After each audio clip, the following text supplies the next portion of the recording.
And as I call it, the front porch, where we basically just BS around about whatever comes up. Of course, with an especial focus on gaming and stuff like that. But most legal topics are open if somebody wants to have an opinion. I'm not going to stop them. So we also show off the miniatures we've been working on. I say we, and I mean, you know, if other people join it later, or that I have been working on, and talk about, gaming. Um, my big gaming news this week is that I have yet to kill Modar, the dragon in Vanheim. And I really, really want to, because after you kill Modar, you get dragon tears, and you can use the dragon tears to upgrade your forges and everything like that, so that you can make, some of the more in-game type equipment and blah blah blah. And honestly, the big thing for me is, because by nature I am kind of I love to run around and build shit like Minecraft style. So, I'm just tired of having the current selection of things I can build. I want more things I can choose to build. I have learned, though, what you do is, like, I've got a house in the meadows, or not the meadows, the plains, which is very dangerous. And I hate those damn mosquitoes. And, okay. Why is it saying? Okay, that is weird. Saying I have to enable chat somewhere. Uh, there. I mean, all the channels are on. So, WTF, guys. You can hear my wife's got the TV up loud, but that's because she is deaf. Pretty much. She is pretty much deaf. So, come on now. Let me activate chat. I mean,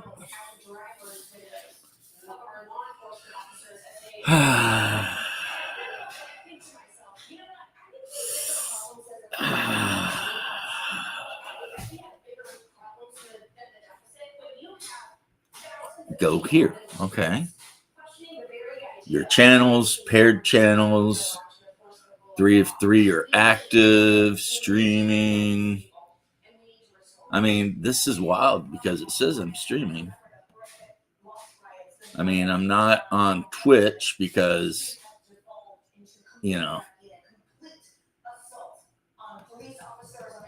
So public, view on YouTube, view on X, toggle all off on, paired channels. I don't have any paired channels. So I'm going to go ahead, and it's pretty early in the show for me to have to reload the site, but let's try that.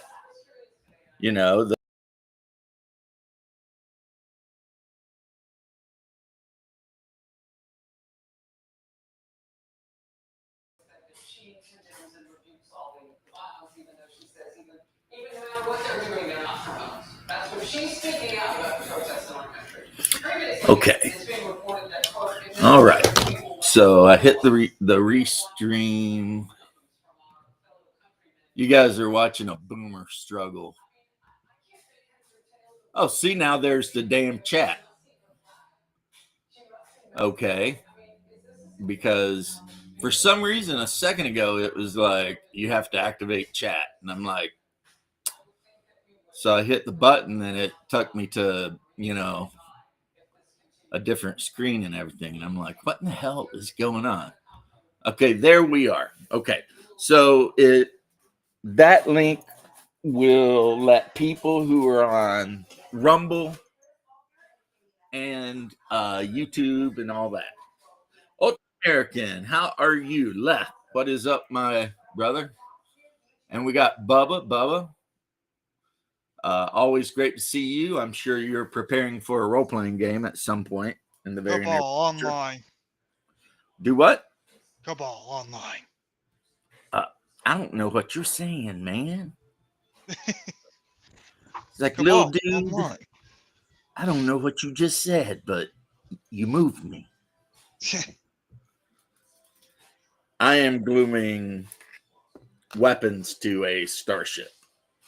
Jose, Pablo, what is up, homie? I just got off a vintage story. I've got this cruiser, and I'm going to glue some freaking laser batteries on it.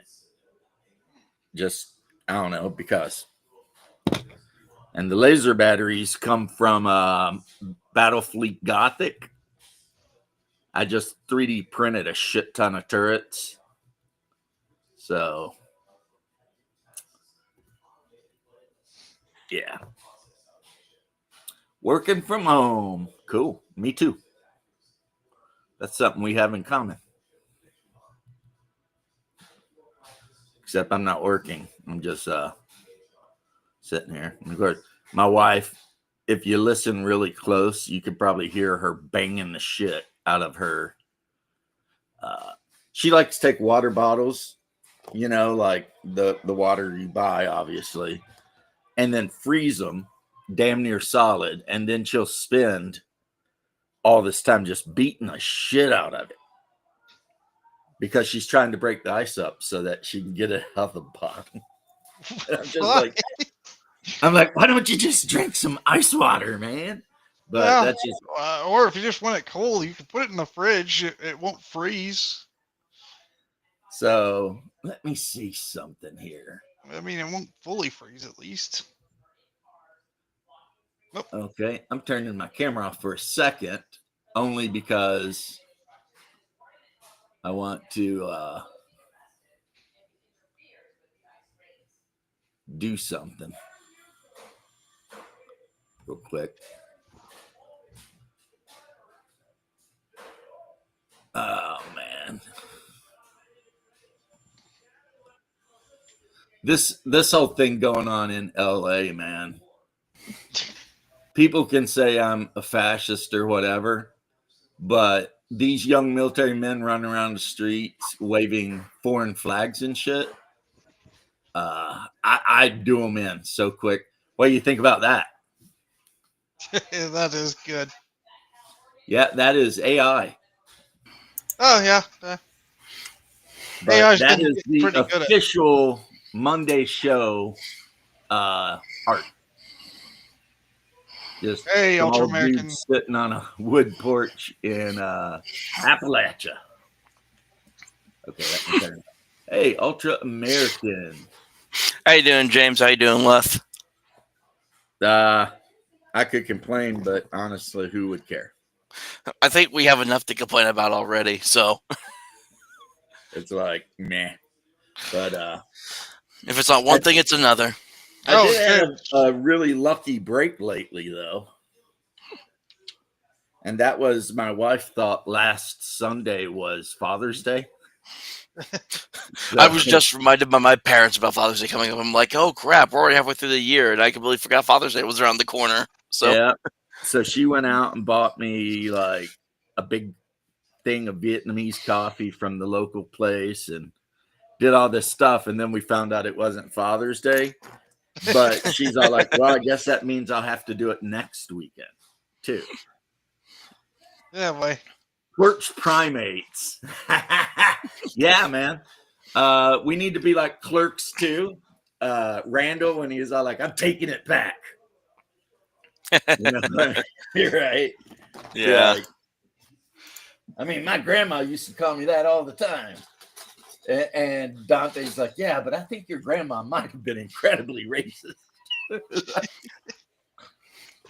You know, like she always told me, be nice to the Jewish kid, or he'll put a sheeny curse on me. You're like, what? You're not allowed to say that. He's like, what? I was always nice to the Jewish guys because I didn't. It's like, and that's funny because I have never even heard of the term sheeny curse. Like, never even, you know. And but then again, it might be some other branch. Maybe Russian Jews don't I worry don't about know. the sheeny curse. You know, maybe it's from some Maybe other bunch. maybe it's the Hasidic Jews. I don't know. Yeah. So Hasidic ones. speaking of Jews, the Israelis did something that I'm super happy about. They apparently detained the Doom Goblin, Greta Thunberg. Oh yeah, I was gonna talk about that. Yeah. Oh, this is the first time hearing about it. So Yeah, she kept like, you know, like your typical champagne socialist, she got a yacht and kept saying she's going to try to break through the thing to bring aid to the Palestinians, which, like what, like 12 pounds of stuff? What was she bringing? You know, it I wasn't a don't big know. ship or anything. Hmm. And, you know, doing what Greta does, talking all super, you know, we must do this and we will How free, dare you? we will yeah, how dare you? We will liberate Palestine. And eventually the Israeli military is just like, yeah, we're sick of this shit. Because it kept turning her back and shit. And finally they're like, nah, we're done. Which I think, honestly, is for the best because as much of a joke as the Doom Goblin is, I wouldn't want to be reading or hearing on the news about how she got tortured and raped to death by a bunch of, you know, animals. Oh yeah, in I wouldn't want that to happen to Gaza, which anyone, is what regardless. would probably happen, right? I mean, let's be honest. A little blonde 22-year-old girl lands there. It can go bad really quick. We've already seen that shit. It's like these people are not afraid to, you know, do incredibly horrible things to young women. So Yeah. I need a USB video capture adapter and OBS studio. Okay. I mean, I use what's easiest. But so yeah, I just been painting some figures. I got neaten this guy up, but some of you will recognize it. It's a spinner, except it doesn't have the LAPD thing on it. Mm. But you know, Blade Runner. I have been working on a lot of sci-fi figures lately. Game-wise, the players, man, we played late last night too. I was pretty wiped. I fell asleep like as soon as everybody was done and went home. Yeah, we played our game too last night. But they did finally manage to make it to the center of the Lost 2 massage can. And the vampire woman jumped up and initiatives rolled. And freaking dwarf cleric of Moradin needs an 11 plus to turn this creature, rolls an 11. So the vampire takes off running. And while it's running, they just grab as much loot as they can, and then they dimension door out of there. It's like, okay. I mean, odd. That's basically the equivalent of just kicking a guy in the balls and running with the loot. Pretty much, yeah. And so I told him, I said, well, I mean, that's all fine and well. However, somewhere out there, there is a very high level fighter vampire. She's an 11th level fighter and a vampire that really, really dislikes you guys. Yeah, somebody's gonna Because you be not stole so her happy. freaking Dowd's, you know, lantern, which is like an artifact that you feed it ground up gemstones and it does all kinds of crazy shit. So Yeah, I didn't get a lot of gaming in this last week because well, my Monday game has been canceled so many times now. I'm thinking about leaving that game at this point. My Monday OC game I was a part of. The most people that were in some other games, a lot of them were at the North Texas Con that was happening over this past weekend. And I saw a bunch of pictures from there. That was really cool. Kelsey Dion of Shadow Dark was there. Gillespie of Dragon Slayer was there. Uh, the James Raggy of Lamentations Flame Princess was also there as well. That's a big And I deal guess for a whole him bunch of people. because he had to fly all the way from Finland. Yeah, because he just like a UK one or something like that. He was just at not right before this one, I think. Man, when did Texas become the place where all the badass game cons were going to be? I don't know. Well, I got one. My local. I just finally found there's a local one actually happening here in July. Well, I think I told you all this last time I was on here was the con I'm attending in July. That's local to me, and I'm running I'm running a couple one shots over the weekend. So Yeah, you're running a Horde or something like that. Horde Wars, but I'm running the basic version.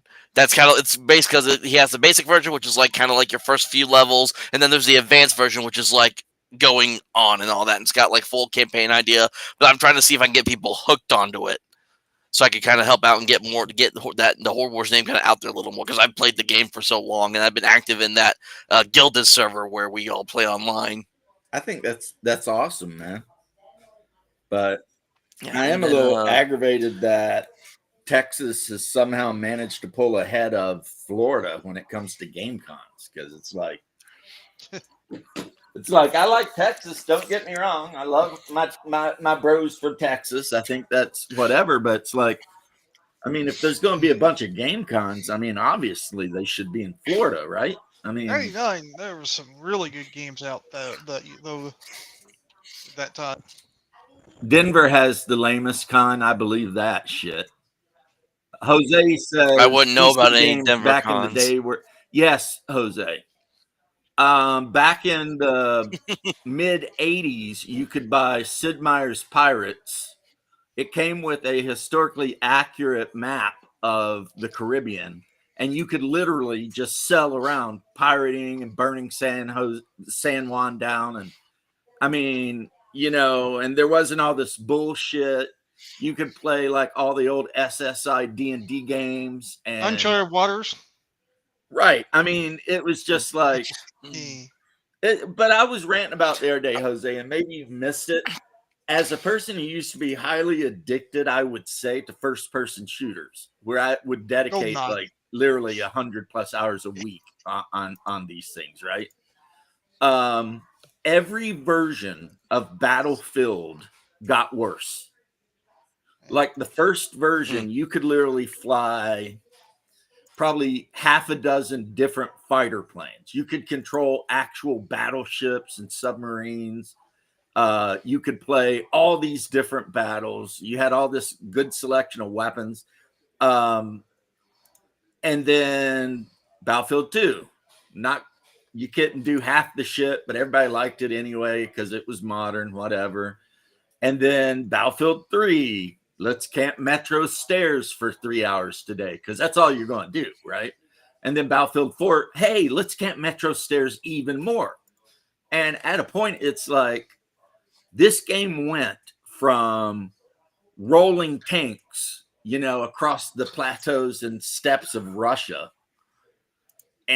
or flying Zeros over Midway to camping some stairs in a subway. I've never heard of Battlezone 98. I've never heard of Battlezone 98. But I did play the mod for Battlefield 1942 called for something Hope. And it was the ultra. Oh, I like that. It was the ultra realistic mod for Battlefield. So instead of the classes like they had them, it was like if you chose to play a tanker, you started the game with like a pistol. But you could drive a tank. If you want to play infantryman, depending on your nationality, then you could, like if you're an American, you would start with an M1 Garand and a bayonet and a couple of grenades, if you're a German, you had a K98 bolt action rifle, but you got a Panzerschreck too, or Panzerfaust, the one-shot one. And had giant maps that were historically accurate. And if you got shot anywhere in the body, you just died. Because, again, it was the ultra-realistic mod to Battlefield. Man, I played that game probably for... My playtime on that game was probably months. So this orangutan, is he leading a revolution against the other gorillas? So this is this is what Grok made of what I called the Confederate Sasquatch, because Red Room has told, because I'm part of the Red Room's Discord. They told us, hey, they're not Miguel and Sylvia. We're focusing on other things. They're not putting out as much content. But they said if we had content that we were doing with their stuff that we wouldn't put on their channel, they would allow us. They would, if we gave them video to do that, they would. If they wanted to do anything, they would. But we could put stuff on their channel if we wanted to, that was using the content. So what I'm going to do, I got a buddy of mine, he's going to cut out the mouth, and I'm going to line my mouth up with it, and I'm going to do a commercial for my Wretched Dixie, something that I made as the Confederate Sasquatch, like, way-hoo! Go on, get your Wretched Dixie or something at the Red Room, yeah! There must be something in the water, because I think I can show one to you real quick. They're curing in my UV station. That one's still got a sprue on it. I'll have to pop off.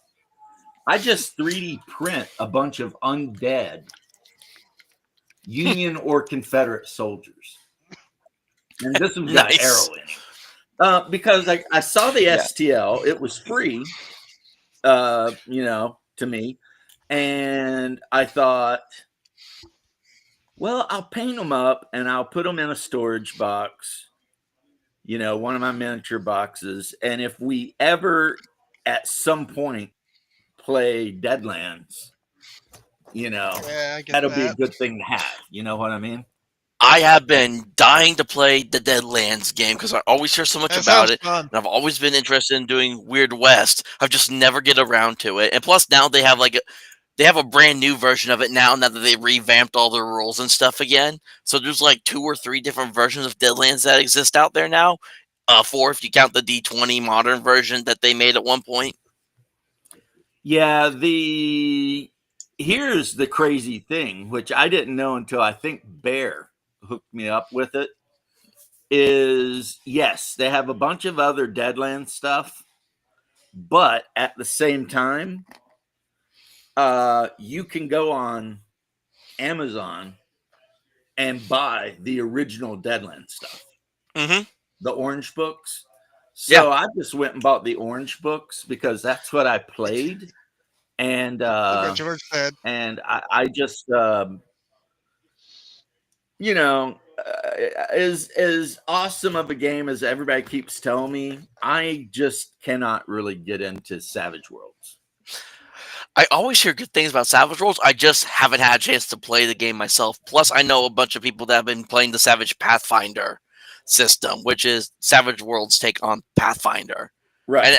And watching people play that is actually not too bad of a system when they do it that way. They do have a few extra mechanics that have to go in to kind of meet with the Pathfinder kind of quote unquote standard. But I mean, overall, it's not bad.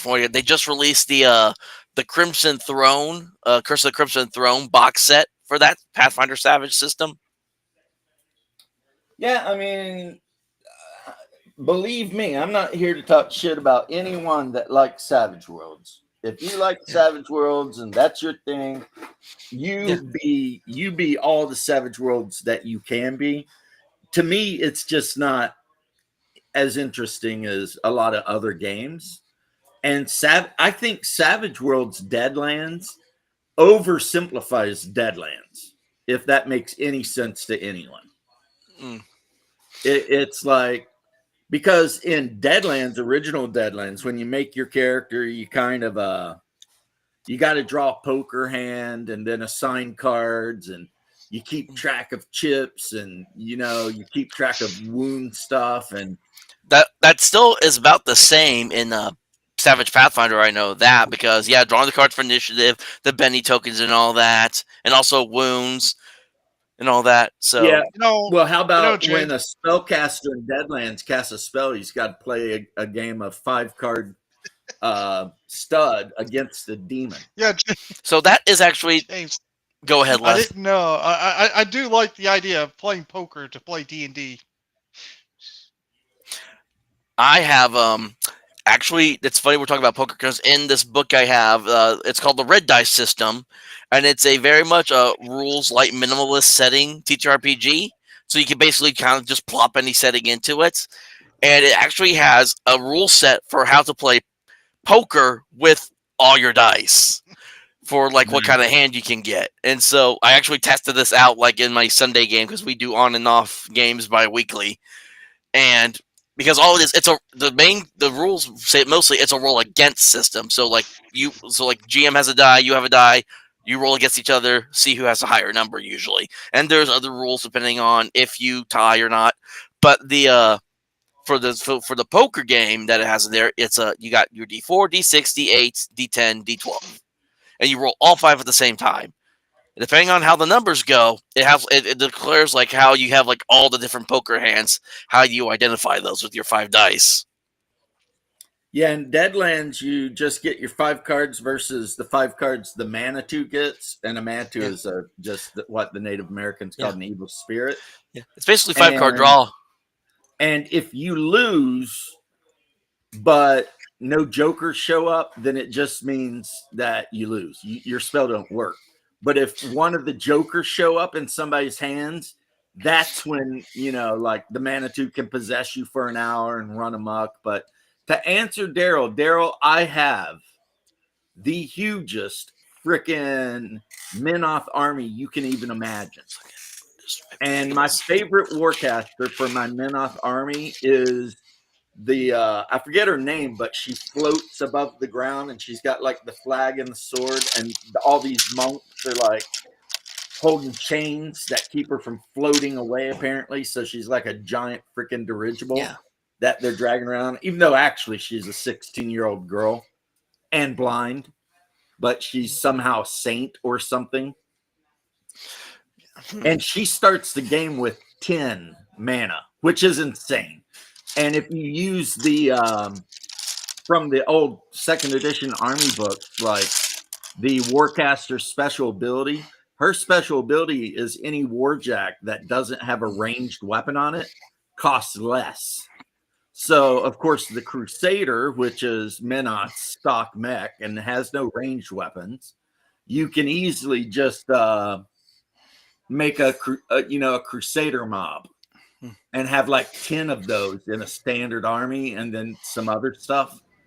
And with all of her mana, what's up, Bruce? Be able to actually activate them.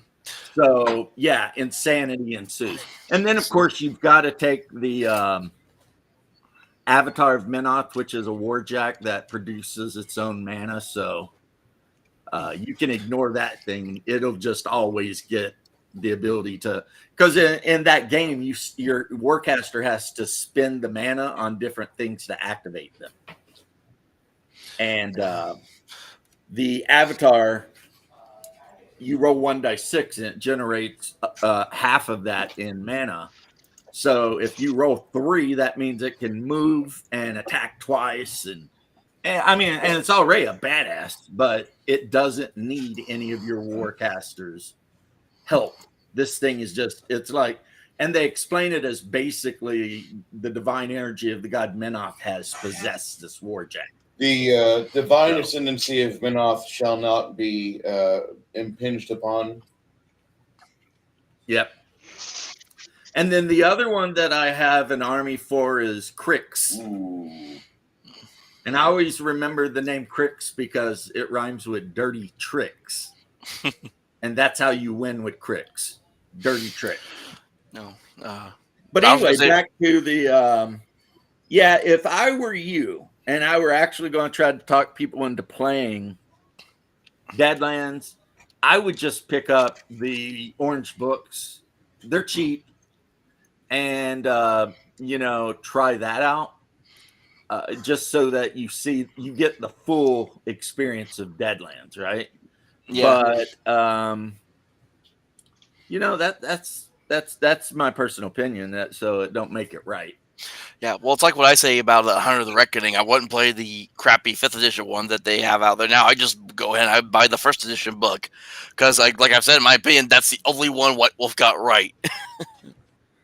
I just picked up a couple of 5e books that I showed my GM so that he can know that I got them just in case. I picked up the Gehenna source book or Gehenna, and which is wild because Gehenna, I think, was where they actually a valley near where they crucified Christ. And I picked up the player book, which expands on all the minor clans. Bruce. I was going to show off really quick because Daryl said about poker dice. I actually got these a couple Christmases ago. They're actually they're actual like poker signed dice. Like these are some of these sixes. They got like the different symbols and stuff like inside them and on them. And then this is the D20 right there. I have actual poker dice. Yeah, I got these like a couple Christmases ago. I don't use them that often though for Silly anything. game. Cricks are for kids. Funny. Yeah. Like, no, I have the actual.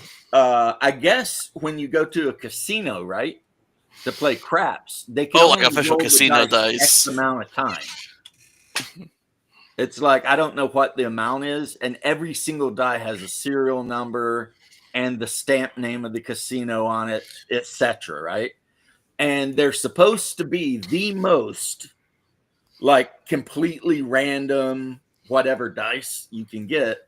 So I bought a bunch of them and used them for 40K. The problem is though is they're I huge. gotta focus my camera setting. Wait, I can do my settings right here. Yeah, those casino dice are big.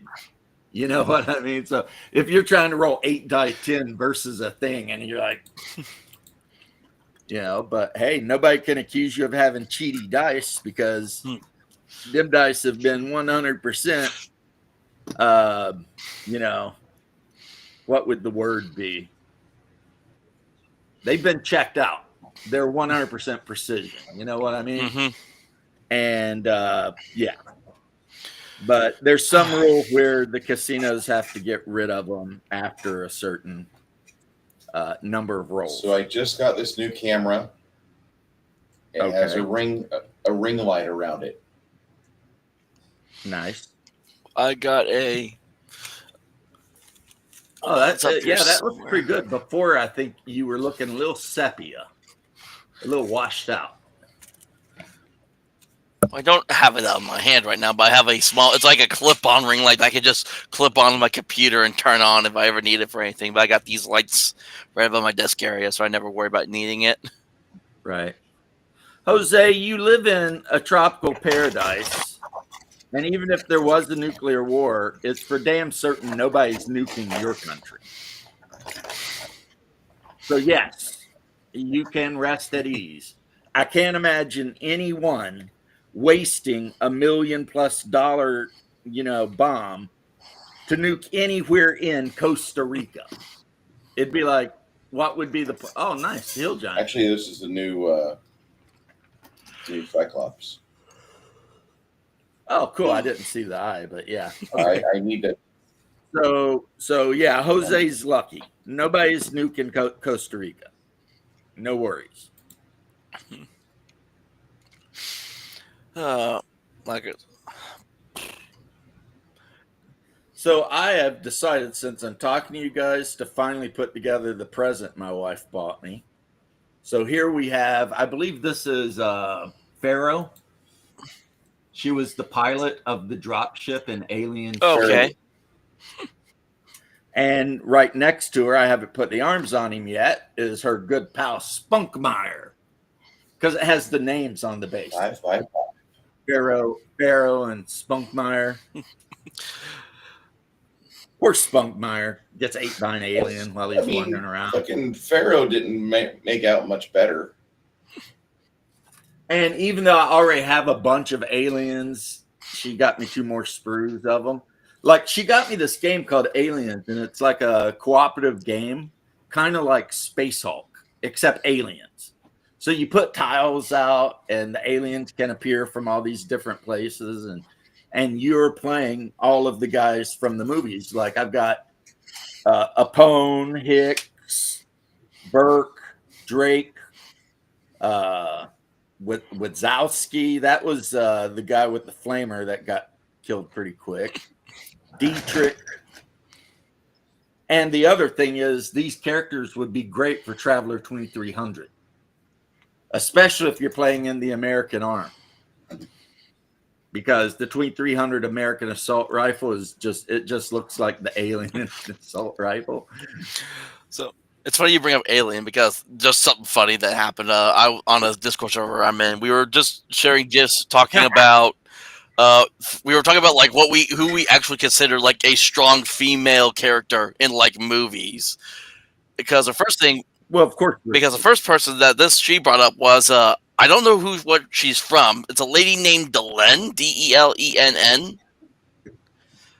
So never heard of it. It's an anime, I think. Only one human captain has ever survived battle with a Minbari fleet. He's behind me. You are in front of me. That's Babylon 5. Okay. I've never seen Babylon 5, so I didn't know that. And then well, it's very old. It's before. I think I did see it on Tubi though the other day when I was looking through Tubi finally the other day. So, do you like science fiction? I'm a man. Of course I do. Okay. Well, give it a shot. Some people love it, like me. I like the first 4 seasons. The 5th is kind of like extra scenes that are kind of. Take the first season with a grain of salt. But so she shared that person. But then it gets awesome. So she shared the Left from Babylon 5. Then I responded with I Raise You, Red Sonja. Then she responded with The Bride from Kill Bill. Then I did Sarah Connor. Then she brought up Ellen Ripley. Then I brought up Buffy the Vampire Slayer. And then we just went off the rails. Because she then shared Nathan Fillion's character from Firefly, and to see where he had to disguise himself as like a woman for some reason. Nathan Fillion's character in Firefly, he was like in a bonnet or something in the scene. I never saw it all the way through. My pretty little bonnet. Yes. My pretty little bonnet. Don't you ever besmirch Firefly, sir. I'm not besmirching Firefly at all. I'm just saying what was shared. So but then ratchet it up. See, I could totally have helped you win that debate. But no, the way I ended it was because it's like, if you're looking for the toughest female in any media, it's Freyrin. Well, if we're talking about anime-wise, yes, we were focusing on like live action is what we were looking on. Because, I mean, this chick blows demons in half with magic. But the funny part was because she shared that, I ended it with, if we're going to play that, I shared Dr. Frankenfurter from Rocky Horror. And then it just went on talking about video game characters, and then we got into anime at one point too. So yeah, you guys are weird. Yeah. That's what I would say. You're a bunch of weirdos. I mean, aren't we all? No. I need to paint this guy. This is Nandor the Relentless. The guy he is a 900-year-old vampire that used to be a Turkish prince. Yes. And now he lives in Staten Island and hangs out with his henchman Guillermo. Yeah. Or Guillermo. Also, I find it funny that the guy sitting in the room full of miniatures that he's painted is the one telling me he's not a weirdo. There's nothing weird about painting war miniatures, man. I mean, you have a Confederate Sasquatch. I have a huge Union and Confederate 15mm army. Yeah. And sometimes when my brother is around, we do. I have an AI image of Trump as a Jedi. Well, I'm also wearing this. A buddy of mine. I have an AI image of Trump as a samurai. A buddy of mine made this shirt shortly after the Trump assassination. It's Paladon, and then it says below, "Save versus death." Yeah, right. It looks like He-Man, but with Trump's body. But I had to fix the AI image though. The original had him with a red lightsaber. I gave him a gold one because that would be his color. That would, because gold or orange. He loves gold. Yeah, that's a reference, Ultra American, on the fact that Trump has decorated the Oval Office with Oh. like just shit tons of gold Like statues everything, and he stuff. does it with everything. Like everything is gold. Yeah. You know, he's got like gold cherubic angels like hanging on His the name walls. on a tower is gold. I mean, I believe it. There's a reason he does that though. By showing off extravagantly all of that stuff in the Oval Office, when foreign leaders walk in and see it, it's somewhat Also, intimidating. it is kind of funny because he'll even make fun of himself on it. Because I mean, you remember Yeah. the Saturday Night Live episode with them on it? Well, one thing about our current president is he does have a great Oh, he sense of does. humor, even when people are jumping him. And I was so pleased with how he handled the Elon Musk situation. I mean, you would have expected Trump, like old Trump, would have went off and would have just started talking shit. New Trump kept shit together. He was classy. You know, he was just like, I ain't got time to worry about that right now. I'm trying to work with China, blah, blah, blah. Didn't talk any shit at Elon at all. It just said, I don't know what's going on with that guy, whatever. And then, of course, Elon deleted all of his freaking negative posts and is trying to hook up a phone call with Trump, you know. So, because, I mean, Elon, I mean, we all know, and kinda I don't weird. mean this in any negative way, but we all know Elon Musk is an autist. He is also an autist, yeah. And he got pissed Yes. about something. As an autist as And well, I can confirm that yes, he is very much autistic. And he got angry and just went off. And then after he thought about it a day, he's like, Yeah, that was dumb. Yeah. You know, so he kind of acted out, but he's pulling back. Shark, what is Shark, up, bro? I painting, got a call from him yesterday. You got a call from who? We Shark? talked for about 2.5 hours about everything from Jameson's God. travels to angry cops to just military. Oh, angry cops. Yeah, all that shit he's going through right now. Is there something new with him? I didn't know. No, it's still the boss. Oh, wait, Yeah. really? That's still going on? Buffalo. Yeah, Buffalo, New York. The school system's trying to hide all the abuses and Hey, everything. I thought that would have been over with. And they're trying to hide like all the evidence from the police. Oh, wow. And I didn't know Angry Cop was like an SUV SVU. guy. But SVU. he's a special SVU, victim sorry, cop. but he's a special victims guy. So he's not just like a cop on the beat or whatever. He That's specializes his that thing. in that kind of stuff, basically. Which, buddy, I'll tell you what. I've seen horrible shit in my life. I don't think you could pay me to do that. I mean, I don't think I could spend 20 years of my life dealing with, you know, SA cases and chomos and shit. I would go off and pull a Matthew McConaughey. It's like, jump. Just for those of you who don't know, the reference is from True Detective. The reason Matthew McConaughey had lost the job he had and got basically sent to Texas or Louisiana, I mean, is because he found a meth head who had put a baby in a microwave. So he just shot him in the face with a 9mm. And the cops kind of covered it up. Response. But then he had to go undercover and kind of vanish. And then they left him undercover with like drug cartels for like 4 years. Which means he was constantly doing drugs and shit because he had to maintain his cover. And by the time they brought him out of the thing, he's just totally effed up. So, again, if you've never seen True Detective Season 1, what's wrong with your whole life? You've effed up. It's the best season of television What ever happens in made. season 2, James? I didn't care for season 2, even though it had 2 of my favorite actors. Okay. I'm not trying to pick on you, but like that show, it had promise. Like Westworld. A lot of Yeah. shows like that. Well, season 1 was so interesting because 1, you had Woody Harrelson and Matthew McConaughey. And I don't know what it is, but those two dudes, I mean, they got great on-screen chemistry, even when they're telling each other to F off. And the writing was amazing. And even though you've got these cops, they're not the good guys.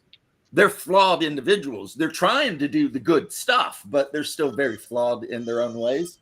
And then you've got this weird Cthulhu shit going on and child trafficking and, drugs and like crazy, backwoods Cajun, hillbilly stuff. Well, not hillbilly, but like, Cajun crazy shit happening and everything in the show links. Like everywhere they go, you'll see like somebody drew a silhouette of a horned man with antlers or spirals, and it's all just. I think I gotta go. I'll see you. Oh, Lev, you think take you care, do? buddy. We're doing a test stream. Holy shit, the detail on that's good. I'm sorry.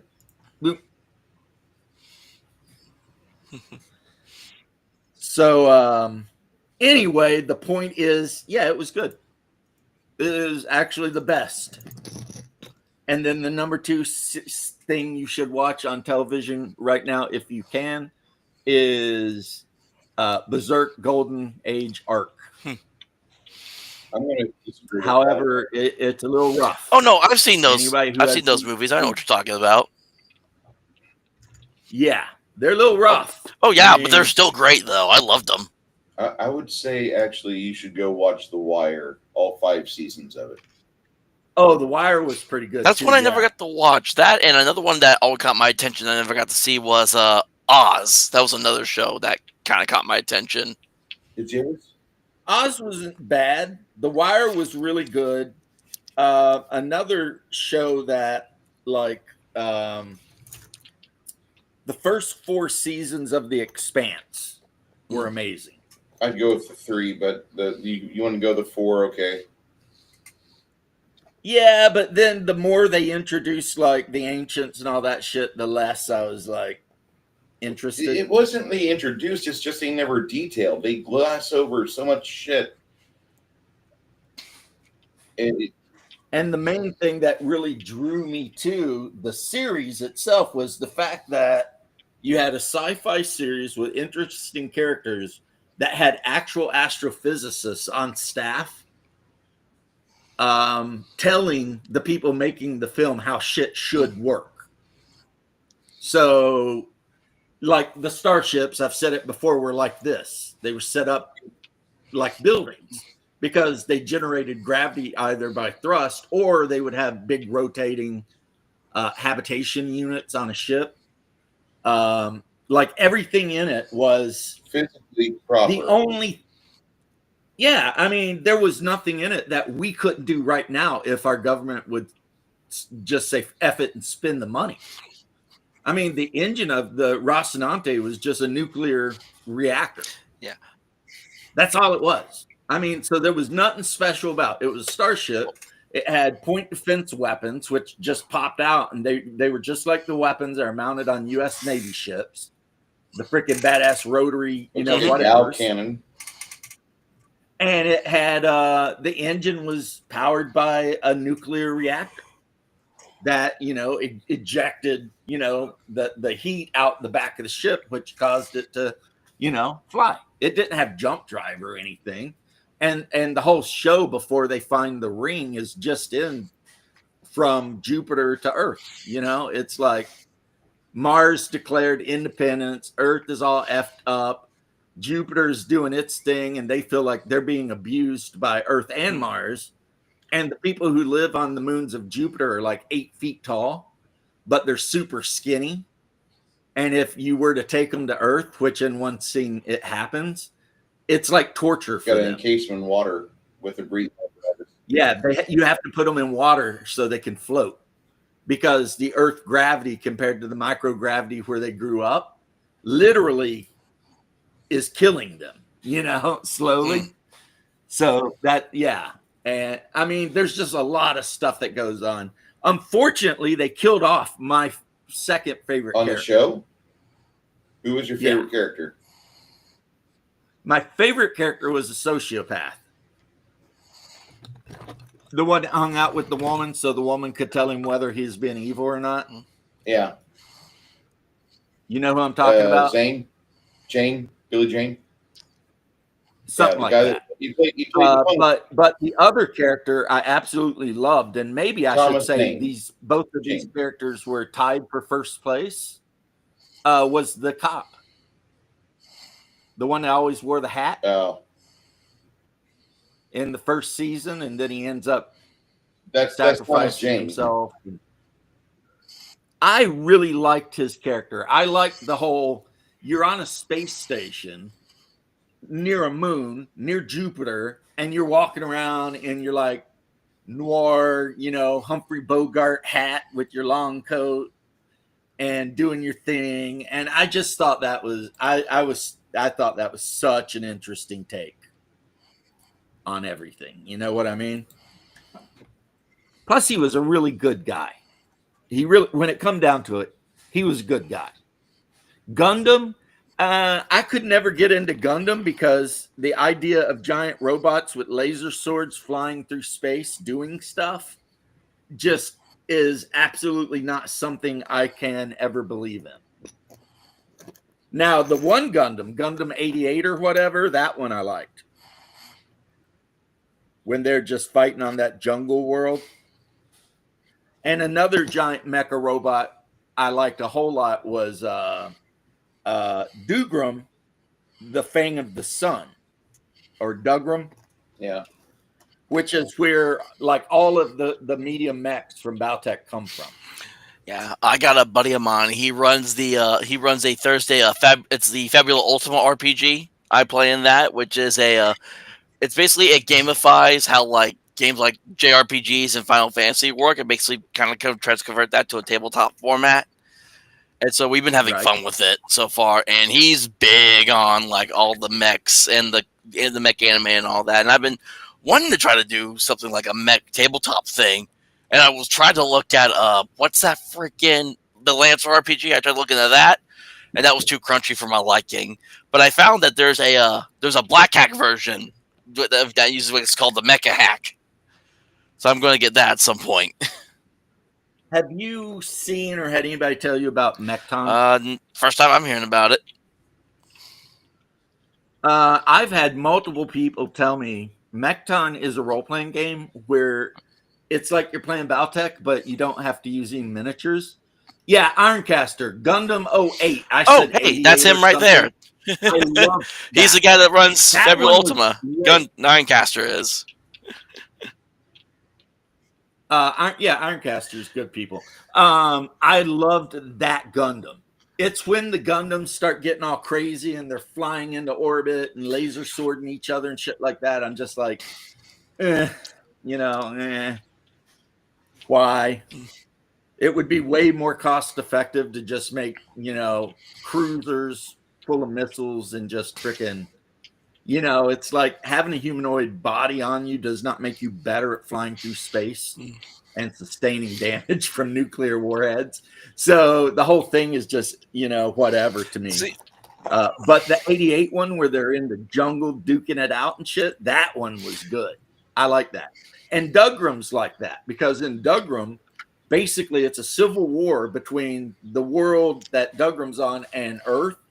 And so the rebels have their mechs and the people trying to keep them part of the Federation or whatever got their mechs and they're always duking it out. And it's much more like Battletech, where the mechs are running around and stomping about and freaking jumping, down cliffs and stuff like that. Yeah, one of my... most of the time, the Dugram mech is actually being driven around on the back of a giant 18-wheeler. No, I was going to say it. Like the majority of the time. There was an anime I remember watching when I was younger, and it's fantasy, but it's also got a lot of mech elements to it. It's called The Vision of Escaflowne.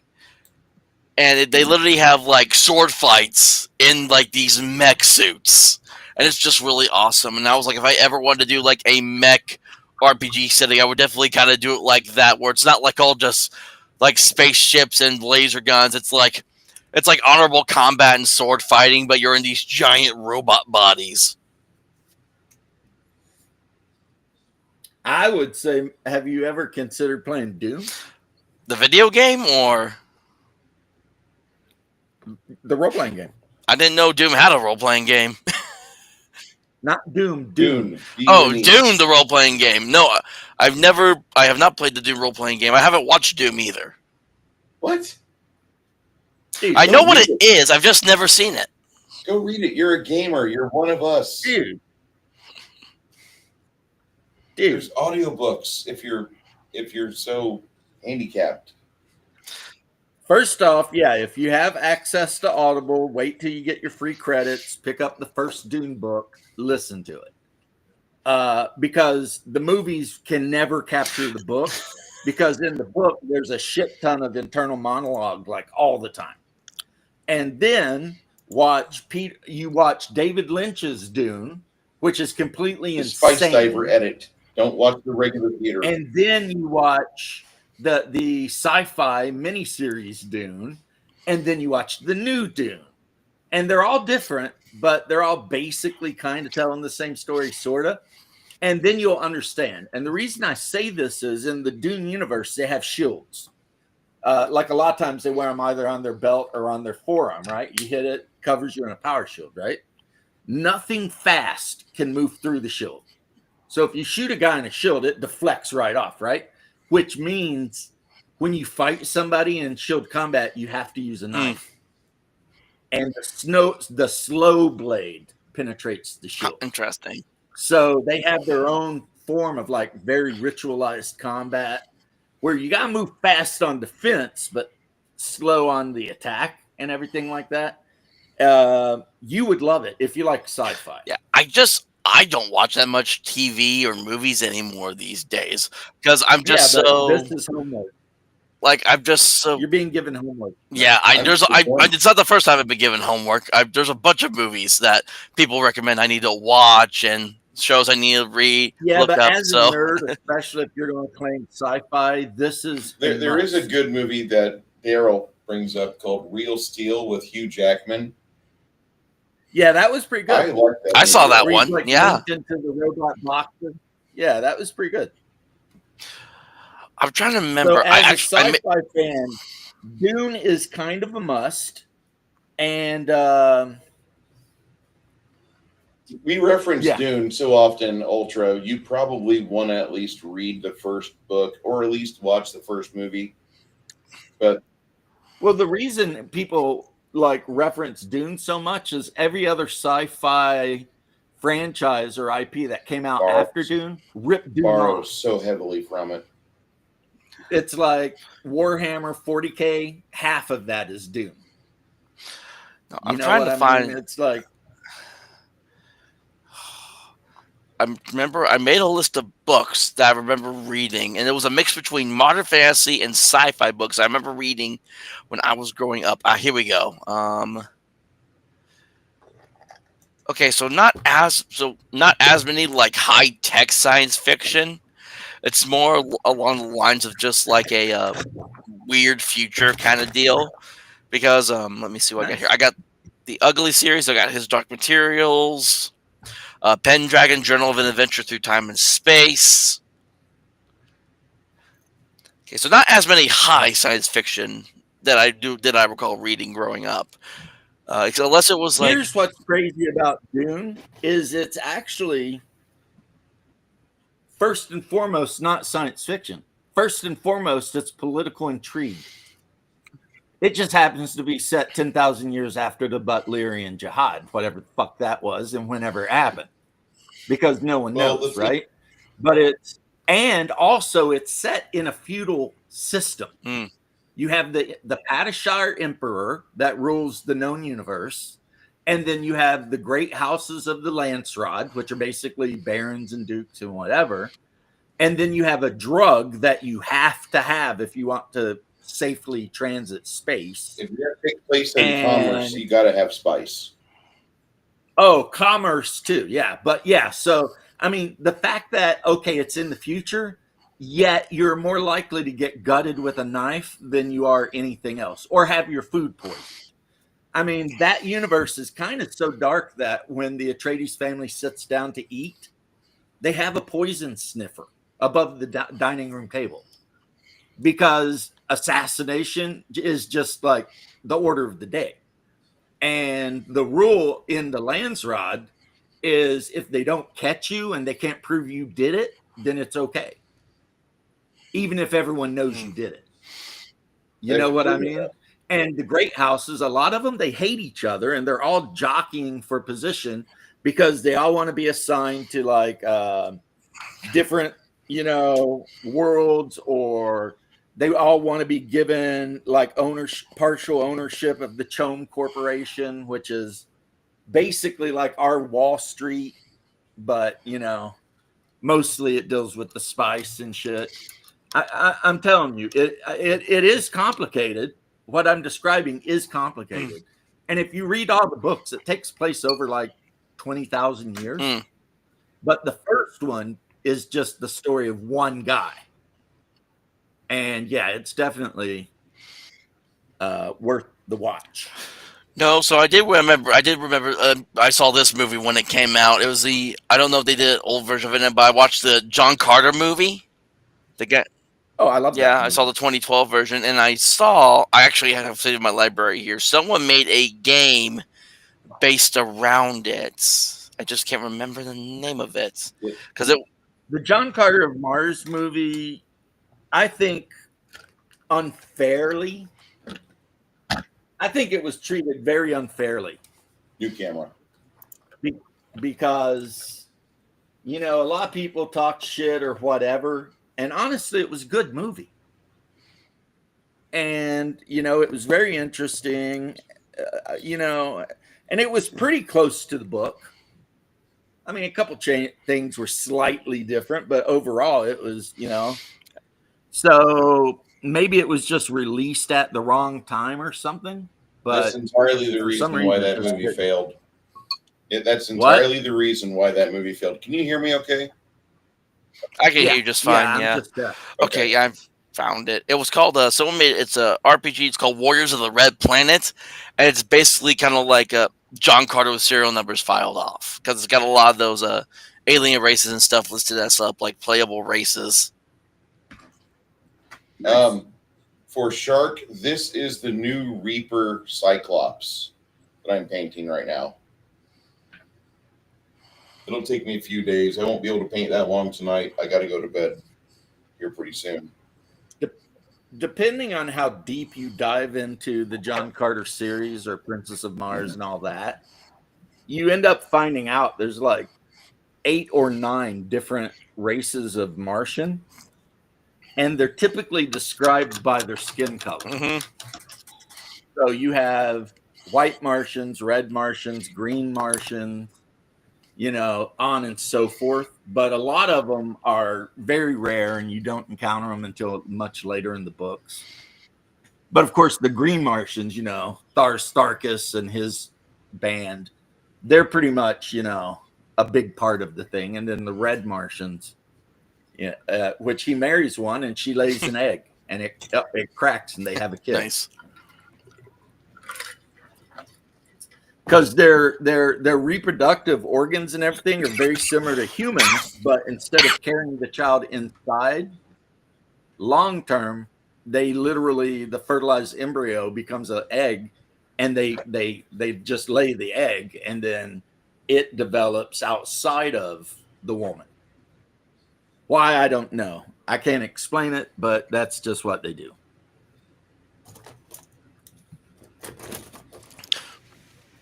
No, but yeah, John Carter of Mars. Okay, keep going. I know I cut you off, but I want to add one more thing on Dune. Determined. I want to add one more thing on Dune, James.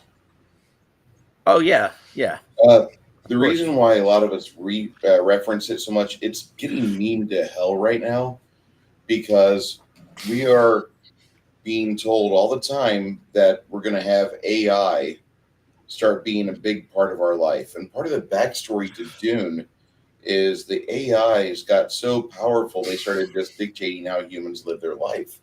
And so there was a jihad that happened where humanity crusaded against the machines. And a lot of people kind of think like Frank Herbert was seeing into the future. And you saw the 2020s where mega corporations and governments are wholeheartedly going into the AI purchasing and telling you can't make fun of AIs in a big beautiful bill. There's $500 million allocated to it, and it's very irrelevant. All the stuff about the AI, and therefore the Dune references are getting really out of control in certain corners of the internet because a lot of people have read. Yeah, in Dune, the AIs were used to take over humanity and enslave it.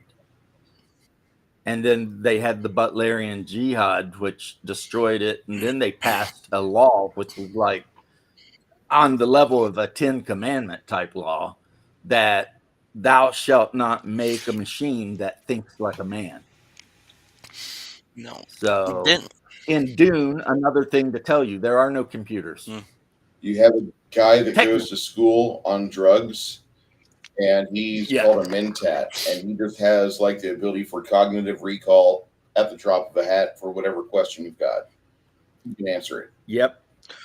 So they basically make human computers called mentats, and like, to reiterate what Bruce said, and he was dead on with what he said, they were not only were they eugenically created, but then they're put on drugs and trained their whole lives to become mentats. And the drug they use, the juice of sappho, is a spice extract. And they have a saying that they always say before they always say, it is by will alone I set my mind in motion. It is the juice of sappho does something, thoughts acquire speed, whatever. The lips acquire stains. The stains are a warning. It is by will alone I set my mind in motion. So they have their own prayer, because the more of the juice of sappho they drink, their lips start getting stained purple. And and spice itself is a poison, but you literally cannot do space travel without it. And also it's an analgesic, which means it extends human life. If you take spice, if you can afford to take spice treatments regularly, a human can live to be 300 or 400 years old. But the drawback on that is spice withdrawal means you just die. And you can always tell somebody that's been on a lot of spice, oh, I see. Yeah. Okay, you got me. Thank you. Because their eyes, the whites of their eyes turn blue, and their pupils turn just dark blue. So people who've been on spice a whole lot throughout their life, they have blue within blue eyes. And the spice itself, they always depict it looking like cinnamon, but actually it was blue. But it does taste and smell like cinnamon. But in the movies, they just make it look like cinnamon. And it happens when a clutch of worm eggs hatches, and all the waste left over from the maturing sand trout form a explosive gas and explode and shoot the spice up in a plume, and it lands in a layer on the sand, and then they go out and they harvest it. Of course, the negative is there's like kilometers long sandworms, and they protect the spice, and they're attracted to any rhythmic motion. So if you live in the desert, you're a desert dweller, you have to learn to walk without rhythm. Otherwise, you will attract the worm, Shai Halud, and it will kill you.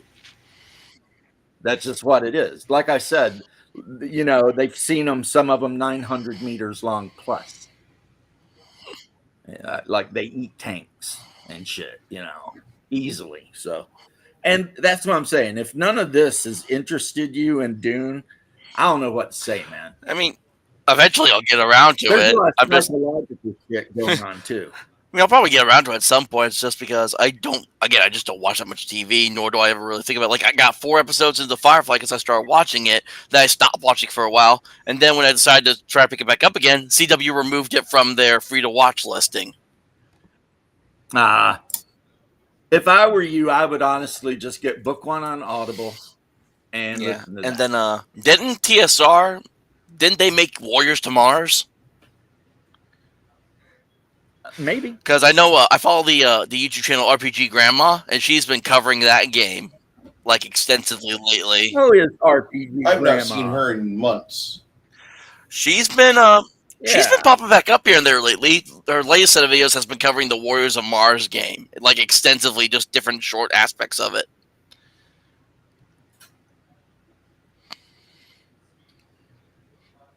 Looks like a Terminator. That's what it is. Except, obviously, it doesn't have any skin. Yep. And here's one of its friends. Didn't they make a Terminator RPG, or is that still in the works, or did that just never come to be? I've never heard of it.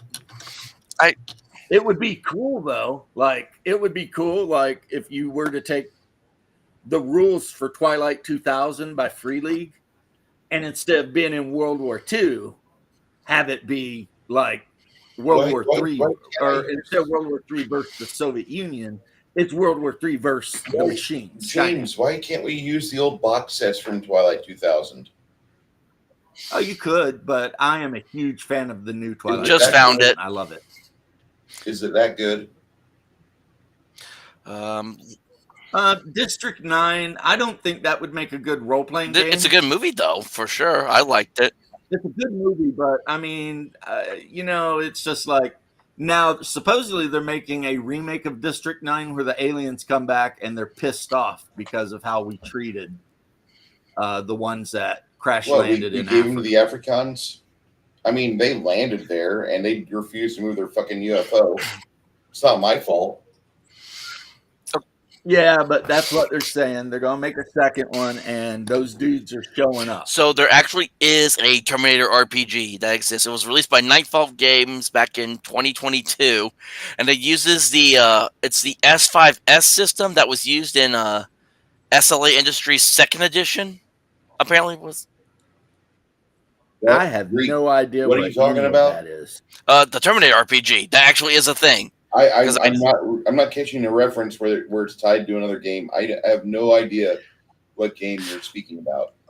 SLA Industries second edition. Apparently, I've heard this one on and off before. Well, it was also released by Nightfall Games as well, and it's a game. I don't even know who Nightfall Games is. I've never heard of them. Huh. I guess I've just happened to be in the weird circles that I've heard because I've heard this a couple times before. It's basically hold on, I'm looking this up again. Because basically SLA Industries is where you're playing as like different like hero factions, but it's basically like you're like stars of a television show at the same time. So you're like doing stuff like earn like favor of the operatives, as they're called, or whatever. I had to talk to a friend, another friend about it, because there's a girl I know. She loves this game. Okay. So apparently it uses that system, Terminator RPG. When I first got into D20, there was a new one out. I think it was called X-Crawl. A new source book came out in like 2001, and they've updated it a few times. But X-Crawl is a game where they put a bunch of cameras in the dungeon, so the people on the planet can watch you die from kobold traps or goblins or a giant minotaur axe through your head. And they have all these things going on as your little party tries to survive the dungeon. And you get sponsorships as a warrior or fighter because you're trained in the old ways, and you're supposed to fight in these huge dungeons and go up in the leagues because you guys have beat all these dungeons. But the world outside these arena dungeons is like Shadowrun. But you really don't want to interact with that too much, because the more you interact with it, the more trouble you really get into. And people are like, "You just stick with your game show, kid." But X-Crawl was an interesting game. That kind of sounds like what you're describing there. Yeah, so I just looked it up, and I found this X-Crawl Classics RPG that's sold through Goodman Games, but they want $42 for the PDF through DriveThru RPG. I have the Pathfinder version. Yeah, it's an almost 400-page count book, from the looks of it. So So I mean, I guess that's fairly priced, but that's still out of my price range for just a PDF. I think it's too much Yeah. for a PDF. I think you're right. Like that was the issue I had by the way, with. Haas, hi. Hmm? My brother popped in and said hello, Oh. and I was saying hi. Hey, Oh yeah, I Haas. see Hungar's in the chat. Yeah. If you want, I can drop the link again, Haas. Did he get released? Yeah. Yeah, he did. But he didn't game with us last night because he can never sleep when he's in the hospital. So as soon as he got home, he just knocked out. But that's okay. I just gave his character to one of the other players to play. Did you kill him off for him? No, he survived. Mm. And they actually were a couple of bad rolls away from a total party wipe. Because when they woke up the vampiress Drusella or whatever her name is, the first thing she did is use her vampiric charm on them. And 3 of the player characters failed the save. But it's like basically if they had all failed to save, that would have just been the end of the group. I mean, because she would have just killed them. Why would she want to kill them? She could just enslave them, turn them all into vampires, and have them all living with her, and then advance the timeline like 5 years, and have a new group of level 1 characters. There you go. Hey, Death Angel. What up, homie? Yeah, Death Angel used to actually live around my neighborhood. Yeah. I got a guy up in Orlando that's saying he might drive down and the only thing we're arguing about is payment. He wanted to know if I took Vimo, and I'm like, I don't take Vimo. So he's gonna have to get $500 out of his bank account and drive down here, and he's gonna buy a bunch of 40K stuff from me. So since we're talking about vampires, I don't know if you've seen this yet, James, but the Mark Ryan Hagen, one of the creators of Vampire the Masquerade, is working on. He's going to be dropping. You can already go ahead and pre-save the Kickstarter, but he's going to drop his own D20 vampire game called Fang Night. And my buddy T-shirt Historian did a Saturday show where he actually came on and they actually interviewed him about the game and what's in it and all that. I unfortunately was out of town and unavailable to be a part of that. T-shirt and Iron Caster, yeah. Iron Caster, a great guy. Mm-hmm. Yeah, they're good. I like T-shirt Historian. He does a lot of good stuff. Here is the only problem with that. I think that 5th edition Vampire is superior to 2E in every way. And I think that a die 20 system game that he makes will not be as good probably as 5E. That was kind of like when I was listening to it later on. I kind of wish I got to be there because I probably think it would sound better to me trying to ask these questions. But someone on this channel did ask him because driving in Dragons was also on there. Daniel's his name, and he asked him, "Is this going to be similar to how D20 and Dungeons and Dragons works, or is this a completely new system?" And Mark Ryan Hagen just was upfront about it. And he said that no, it's going to feel very familiar to those who have been used to playing 5e. So it's good. So yeah. See, so right away, 5e D&D base, not interested. Yeah, that's what I said. And then there was another thing he said where it talked about it's immediately no. Yeah, and then there was another thing that got me where he was talking about how a lot of things in the book is supposed to be more to help the players control aspects of the world. And me as a GM, I immediately just kind of cringed because I'm like, yeah, no. Yeah, the whole this weird new game thing where it's this happened, and then the player's like, well, hold on, I want to do this, and we're going to go ahead and redo that scene. Mm-hmm. And I'm all like, no. Yeah, that's why I don't think the new 5th edition games that they made are that good at all, because it focuses more. Again, I just don't like the amount of lore that's in the games. I don't like how it's more. I don't like the political horror aspect because I don't really care about politics that much when I game, unless it's a small little tiny bit of it. Like in Horde Wars, there is politics, but it's very minuscule in comparison to the bigger picture of like going out, defeating the monsters. If you don't like politics, Vampire is not for you. That's why I say because I have a PDF of First Edition Hunter.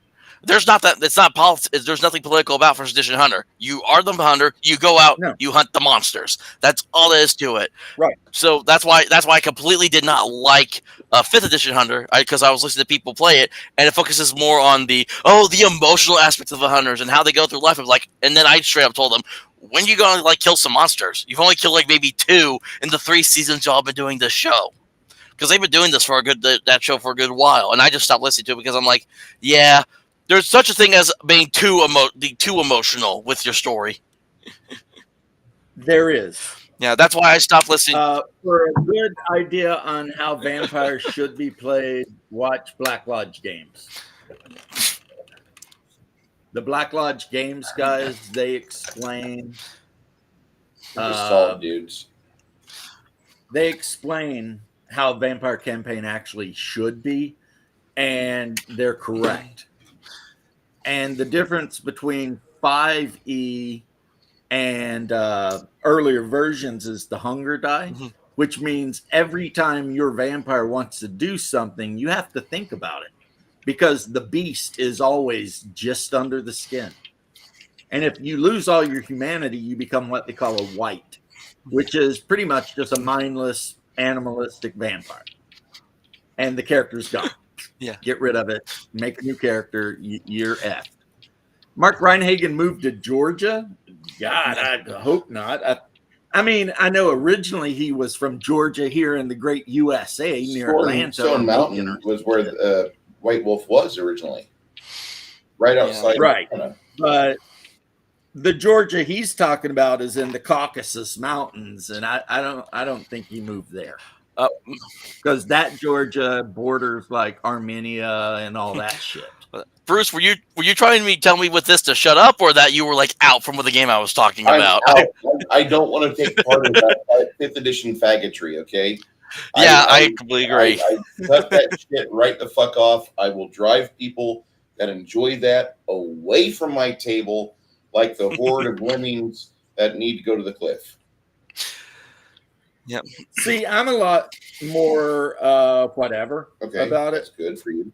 Like, if people want to play it, that's fine. Just don't expect me to take part in your nonsensory, your tomfoolery. Because I look at 5th edition like group butt sex. I'm sure in some circles it's great. I want no part of it, and I don't need the knowledge of it. Paizo's gone full into it with their new card game they're about to release. I can't wait to write my entire game system so I can have a giant book burning of Paizo products. And I mean a giant book burning. I bought everything from 1st edition Pathfinder. D&D 5e, the monkey pop. The monkey pop edition. That's what it is. And then they're fucking celebrating all this bullshit going on. And like the majority of gamers are gasping for air, going to Black Lodge games, going to OSR, going to anything that 5th edition faggotry, which PF2E is all about. And I have no empathy for them. They've buried themselves. Yeah. No empathy even. Damn. No, well, I do. I'm the one that's got a diagnosed empathy deficiency. Shark just hates vampire. Look, Shark, I'm Christian, but pretending to be a monster, that's not an unchristian thing. Or maybe it is a little bit, but I mean, It's a game. It's not like they're real. So the problem I have with vampire is the hoity-toityness of a lot of vampire players in more collegiate towns, more progressive towns. They look down on their nose at fucking D&D and Warhammer players, and they're like, "Oh, you guys play games where you're sitting down and in your t-shirts and shorts, ooh." And then you're like, well, you're talking about make your own game store, and so they do. And the first month they have like every night is a scheduled one rolled by night version of the other universe. You get Mummy one night, you get Demon one night, you get Wraith one night, you get Vampire 4 nights. You have multiple tables of just like people in, Goth where for the first month, but then it starts to drop off because people have to have jobs and be able to maintain their lifestyle. And then the third month of this game store, if it's still open, they've turned into a fucking crystal shop, and they're like, yeah, we stopped focusing on role playing games. Yeah. That happens all the time in Champaign Urbana. I tried to get into Wraith the Oblivion, and the game fell apart after 2 sessions because the shadow aspect completely ruined it for all of us because people didn't know how to play it correctly. Yeah, some of those games, Bruce is right. Some of those games are a little up their own ass. Figuratively and literally. Like anything. I want to be okay, but then, like I always say, a lot of it depends on who you're playing with.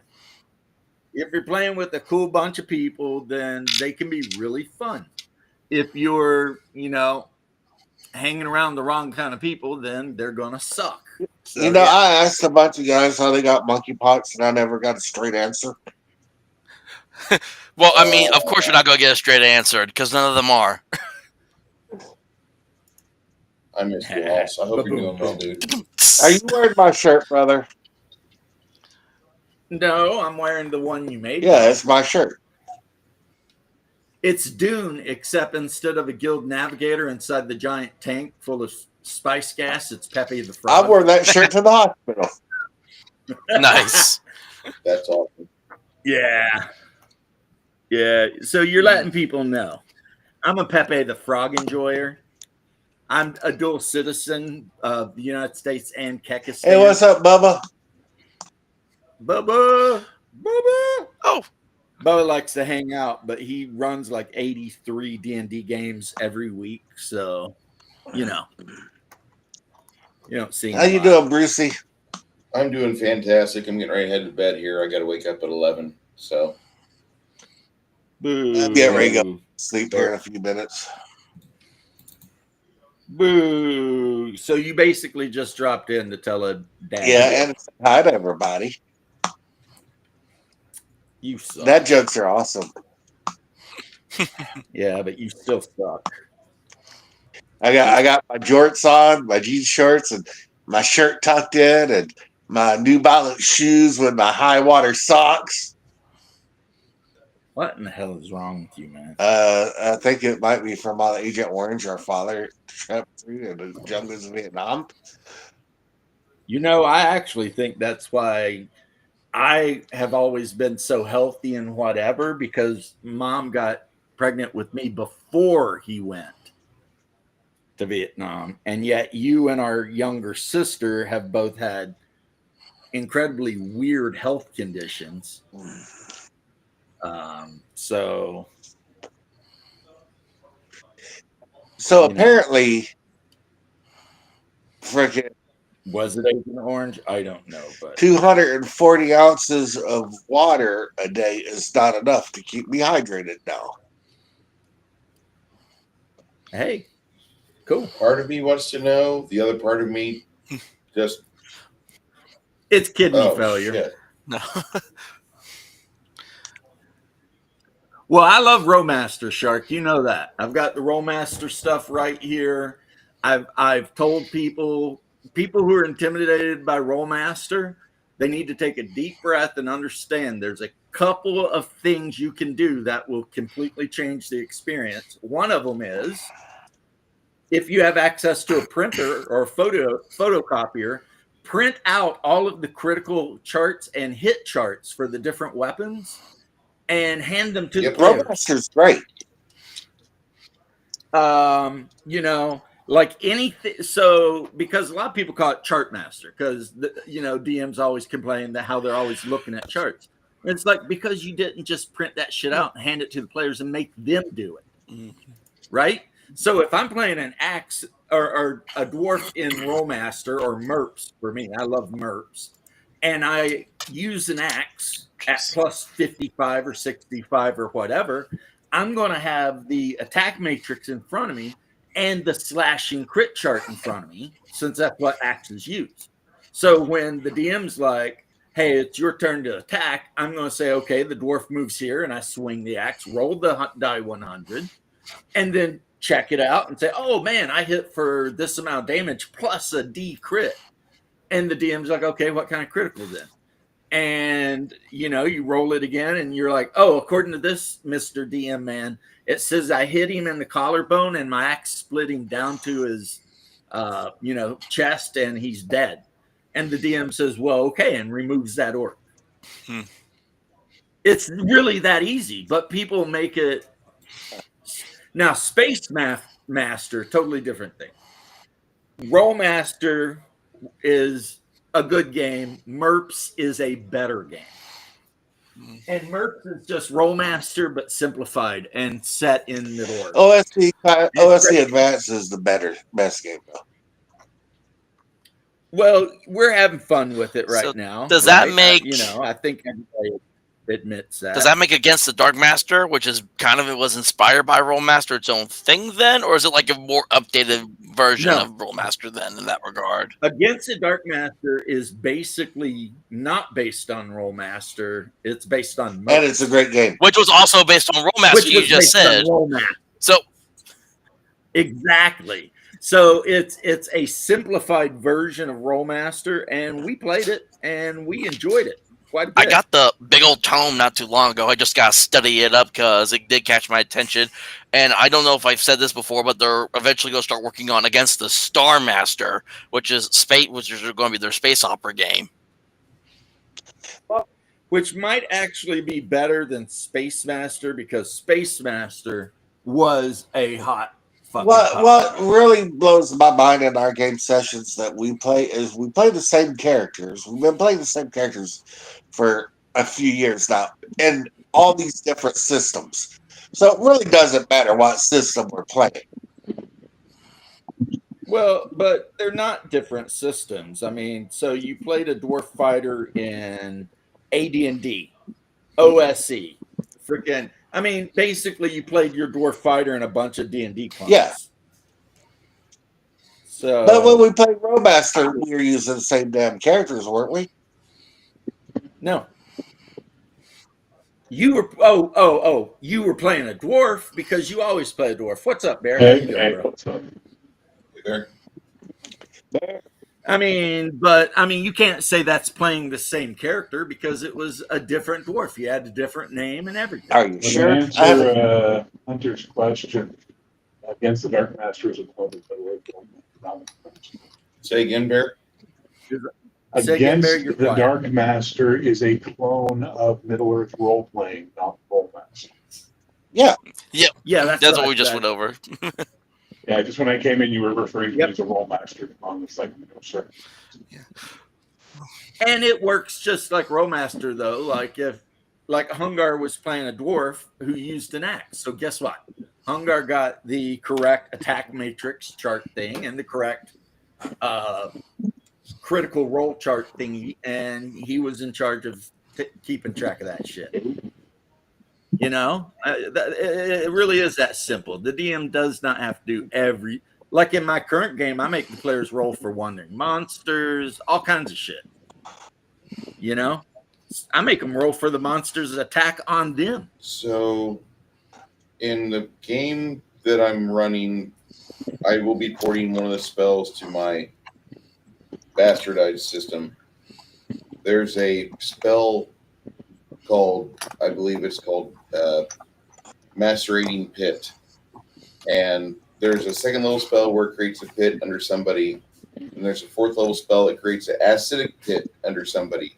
Then there's another spell that creates just a macerating pit under somebody. It's like 6th level. And I think this is the miniature we'll be using when macerating pit gets put into play. Yeah, that looks like some Lamentations of the Flame Princess shit. If you have access to Lamentations of the Flame Princess, look up Summon Monster spell. Oh god. Like literally, depending on how you roll, you can summon a giant penis monster. That's not even when I do run my Flesh Gordon campaign, I will use Lamentations of the Flame Princess. Flesh Gordon. You never watched the Flesh Gordon movies? I saw that monster on Mighty Muffin Pounder Rangers the other day. Mighty Muffin I don't know Pounder what the hell Rangers. you're watching. Really, Hungar? Really? Go Pounder Rangers. I literally just saw a short that someone took a clip of that when they were all turning into their Muffin Power Rangers on Instagram. It just came up when I was scrolling through, and I'm just like, oh my goodness. Was it one like Dildor or something like that? Yeah. Yeah, it was weird. And the new hotness is how that show was racist because all of the characters were the same color as They're stereotypes. they were. So, like, the Black Ranger was a black guy, the Yellow Ranger was a Chinese or Asian girl, the Pink Ranger was a girl. And the black guy even it's like who even the black cares? guy that even came out and said that How you he didn't think bro? it was racist. It's Japanese. Of course, they're going to use stereotypes. Also, I put the AD&D light thing up that Bubba put in because he's 100% correct. OSC Advanced is AD&D light, and I like it. I think he was talking I'm not about. saying I don't like AD&D. I love AD&D. He's talking about art. I thought he was talking about Dragon Slayer. No. I'm pretty sure if I know Bubba, he was talking about OSC. Oh, no, he brought up Dragon Slayer Because earlier in the OSC chat. Literally is AD&D light. It's like AD&D except everything's simplified. Guys, I hate to hop in and tell jokes and run, but it's time to sleep. All right, take care, brother. Yeah. See ya. I'm not even gonna pull Big Brother rank on you. I'm just gonna let you go. Hey, Hungar, what do you think of this thing?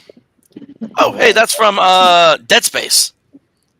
Would you like to play a game where you might run No. into this? I Damn would. it. I love that video game series. What if before you run into that, you run into a bunch of these No. leapers? Aim for the legs. Well, leapers ain't Well, got legs. arms then in that case. Love you, brother. Yeah, they're the ones that their rib cage opens up and their legs turn into like a tail, and they actually leap at you. Yeah, that's thing nightmare. The ones with the legs are the slashers, and then you got the big ones that blow up, the brute.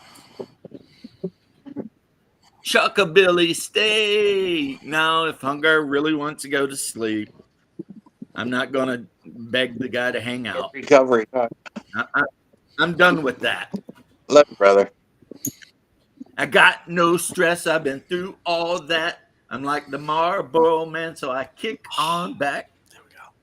That's right. I sung Old Town Road. And just FYI, the white guy in that video is from Kentucky. Oh, you're talking about Billy Ray, or are we talking about a different white guy? Billy Ray Cyrus, exactly. Which makes him cooler than most people. It was a good song. I admit that. I liked it. The artist just went way left field after a while. Yeah, Lil Nas just freaked the hell out. Give her And what was funny is how everybody was like betrayed.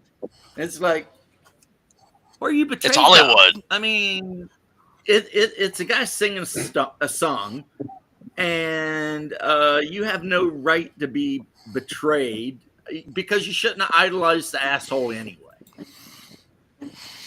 And Mo Crank, B12, and caffeine. Why is no one playing Greg Gillespie's Dragon Slayer game? A lot of people are playing that game, Shark. I would actually answer that I with think Double D plays that game. Bubba said he plays that He plays the game. game Like exclusively. I own it. I own that game. I mean, I dropped the 80 bills. But that's what I'm going to say. Two reasons is one, to buy that people damn are game. tired of all the clones because they're in abundance now. And two, $80 is too much for the book alone. $80 is a good deal for that book when you consider how much you would pay if you were playing 5e D&D. Because that book for $80 is everything you are ever going to need for the rest of your life. If you buy the 5e books, then it's like $75 for each book now, and you need 3. So you got to look at it that way. The only reason I don't play Dragon Slayer as opposed to OSC is OSC still leads the world. It is still the world champion in formatting. That's it. That is the strong suit of OSC. It is the best, most concisely formatted game in the history of games. You can look up anything instantly, and everything is easy. Spell descriptions are less than a paragraph, most of them. And if you flip open the book to like the fighter page, the facing pages have every bit of information you will ever need on a fighter. I mean, so yeah, if somebody could format another game as good as OSC, then look, I'm not opposed. But now Dragon Slayer does have way better art. I mean, it does got that cool old school art. Like it looks almost like what's his name that did the Paladin in Hell? Monty Cook or Elmore? No. Easily. I think his name started with an S. Anyway, I'm getting whatever, but yeah, that is the only issue right now with all the games coming out.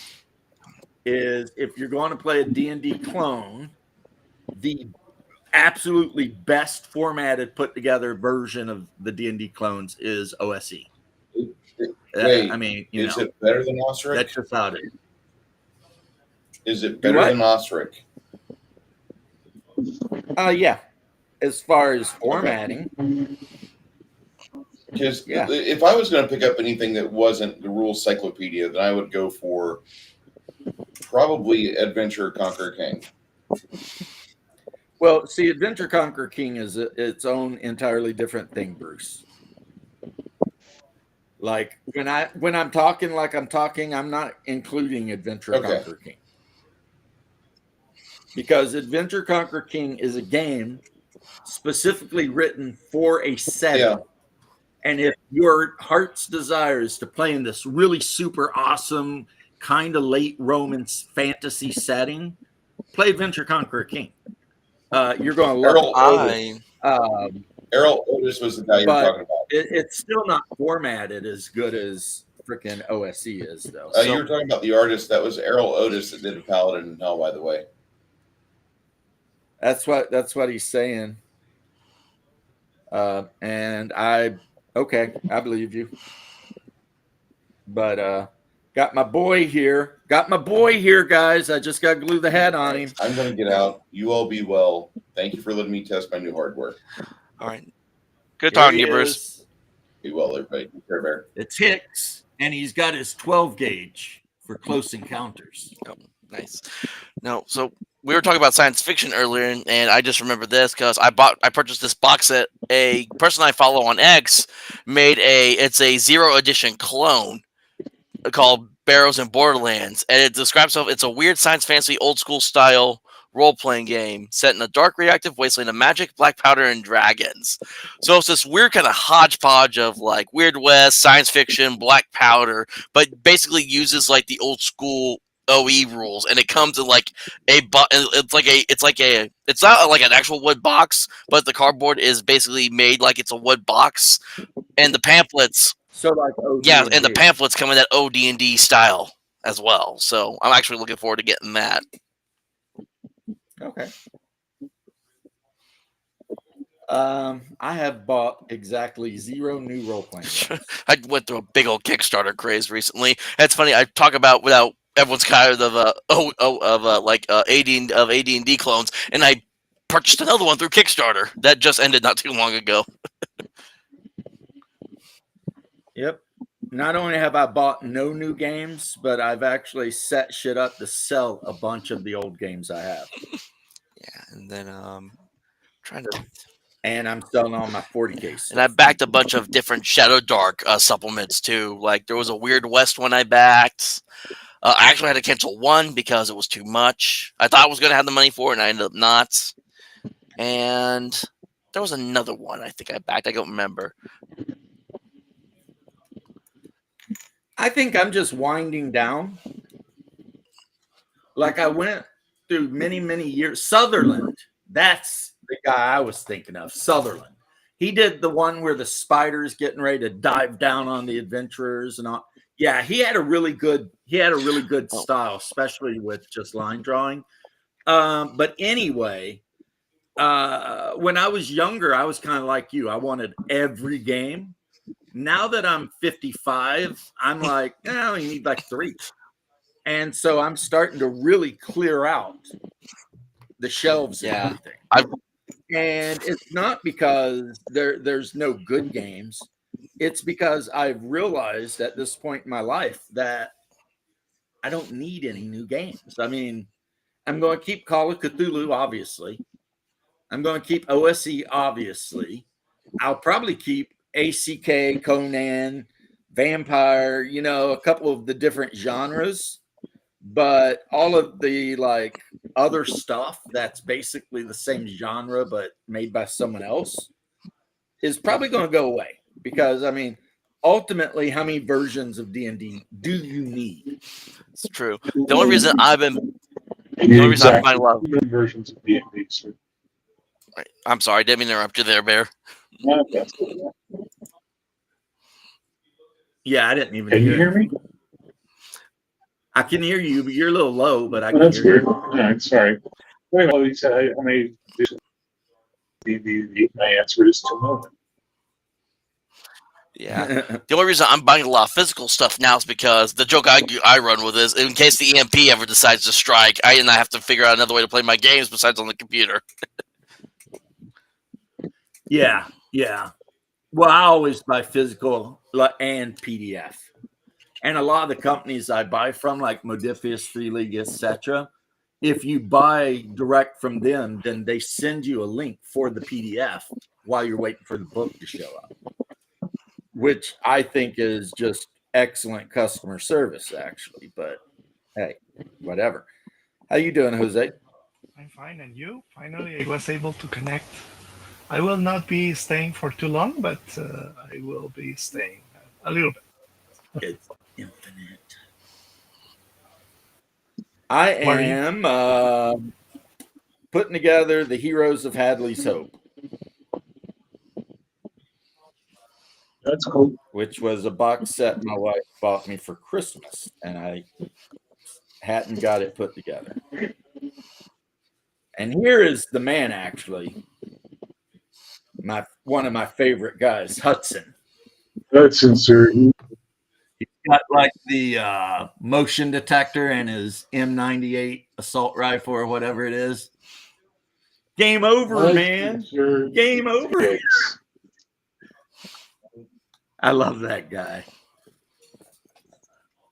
Another day in the Corps. Every meal's a banquet. Every formation's a parade. Yeah. Oh, it's really cool. Love I'd get you a Slippers Marine T-Sarge, would you? That'd be real nice. Look into my eye. Yeah. Okay, my computer's fucking up hardcore, so I'm gonna go. All right. No, it just keeps I'm disconnecting and reconnecting everything, so I'm just gonna let it fuck down for a while.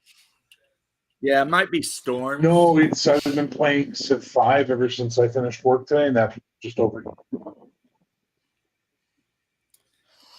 Might need to reboot it so that all the that's exactly cache memory clears out. Can be on for much longer? Yeah, probably. Right, well, let me give that a try and see if that fixes some shit. Less theorycraft, more actual play. Yeah. That actually, Bubba, is a huge problem with the 40K community. Is people will go online and spend literally hundreds of hours arguing over like which unit is better than which other unit instead of just playing the damn game. And luckily, you don't get that a lot with BattleTech. A lot of people with BattleTech, they just see a mech and they're like, I really like that mech. It looks cool, and then they play it. Like, why do I play a Griffin? It's not a very efficient mech. It really isn't. There's a lot of other mediums that I could be playing that are way more efficient. But I play Griffins every single time because I love Griffins. I just like the way they look.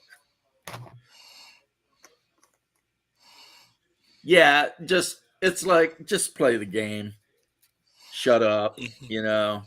Yep. One thing we don't have at my game table, and I'm very thankful for, is no one ever theory crafts their D&D characters or anything. I mean, I thought everybody's like, I thought you were going to say you were glad you don't have X cards. well, yeah, I've got an X card. It's called my door. I need to get. I talked to Avenger because I've talked to him forever. I want him to make me a set of his chalk cards that he does every now and then for people when he'll like paint them up and all that for people. Sometimes I need him to do one of those for me. Yeah, that is my X card. The front door. Get out.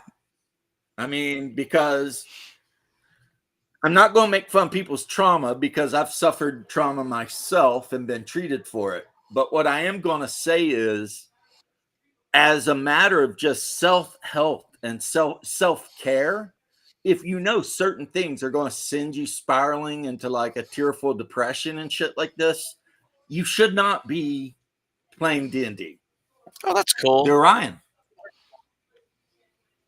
Looks like an Orion. I don't know. It could be an Orion 2C, which means Jose. It's a pre-painted Orion.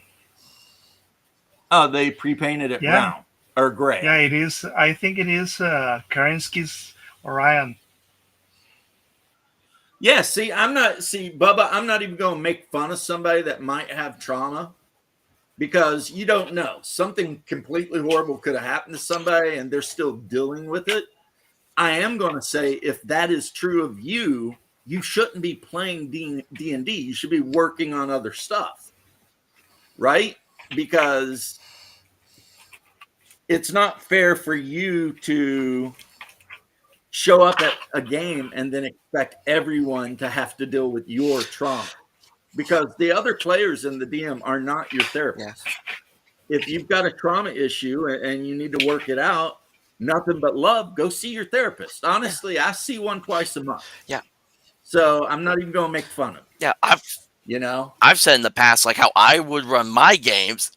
I don't expect to go to someone else's table as a player and expect them to run the same way. Like me and Bear, we don't run our games the same way. Bear is much more of a serious GM where I'm open to making the jokes, having a good laugh while still having fun with the game. So I know if I ever did get the chance to play with Bear, I would have to really tone it back if I ever was given that privilege to do so. Because Bear is a very serious GM, and I would have to respect that. Yeah, I am like halfway between the two of you. Yeah. I'm serious, but if players crack a really good joke in game, then I'm okay with that.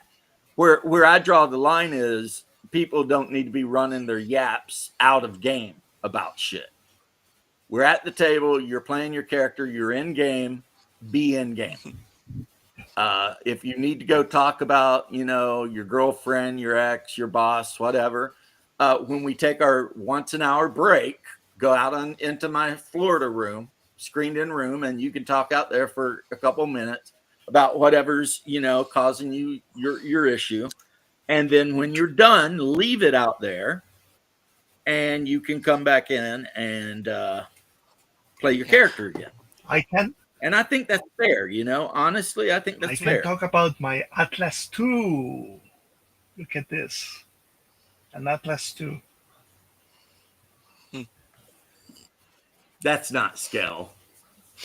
Well, I don't think anything's ever going to be perfect with scale. That's way big. That's way bigger than scale, unless it's just like. Well, I'll tell you something. The Atlas 2 is lame and or gay. So how about that? That's what I got to say about your Atlas 2. As a matter of fact, Jose, every mech that was not in the original 3025 PRO is lame and or gay, and I don't want any part of it. Okay, that's it. Yeah, indeed, it is ugly. It looks like it has a face that looks like it came from Warhammer 40K. Maybe it did. Remember they put out that gothic whatever thing with the, Yeah, maybe. you're playing your mechs versus kaiju or some Hmm. shit. Bubba, folks trivialize the concept of trauma. I agree. See, here's the problem with trauma, guys, and I can speak as an expert. I've seen therapists and psychologists for like 20 years, so at this point, I probably should be one. Um, if apprenticeships were a thing, I would be a psychologist right now myself. Right, 20 years in. You have two groups of people. You have the group that actually has severe therapy and they're not dealing with it right. And they show up at your table and freak the F out over something that triggers them, right? And then you've got the other group that just wants to like latch on to fake trauma just so they can control people around them because they're assholes. So, yeah, it's like, it's the same thing with if you go on Twitter, you will run into literally for every 100 trans people you look up, 90 of them will be a trans woman in relationship with a beautiful woman, which means you're heterosexual. You're just taking extra steps. You know what I mean? It's like I'm a pre-op trans woman and I'm dating this other woman who's a lesbian, apparently. This is like, you're crazy. You have a dick. She has a vagina. It doesn't matter how you dress or what makeup you put on. When you're in bed, you're doing it just like any other straight couple would be doing it. So, and you will see that shit all over the place because they clout chase. They're all like, oh, of my trauma, I'm going to clout chase. Like, I've opened up more recently here about being treated for PTSD secondary to a career as a firefighter. I've got my shit handled. I see the therapist. I talk to her about how I'm feeling. I've worked through the isolation. So now, I actually feel like a human. I'm doing pretty good. But there are people out there that are Yeah, not. well, I am glad that you're doing pretty good. Happy about you. Thank you.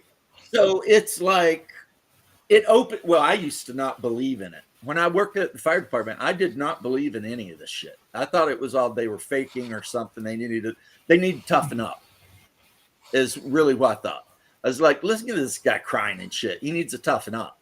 And then, things happen. But I think the main point I'm trying to make, though, is that, yeah, it's the fakers that are fucking up the people who might actually have problems and need help. And if you're the kind of person, and I'll say it again, if you have problems and you need help, get help. Mm. Don't sit around the table with a bunch of nerds you barely know, trying to like not get freaked out because they mentioned something that triggers some part of your freaking reptile brain and causes you to go into a freaking fit. Don't do that. Yeah. Go home, work on yourself. And when you're better and whatever, then maybe come back. Yeah. Well, and if you're a bully that doesn't have any trauma, but you've self-diagnosed with everything, just GTFO you, because you're an insult to people who actually have been through bad shit.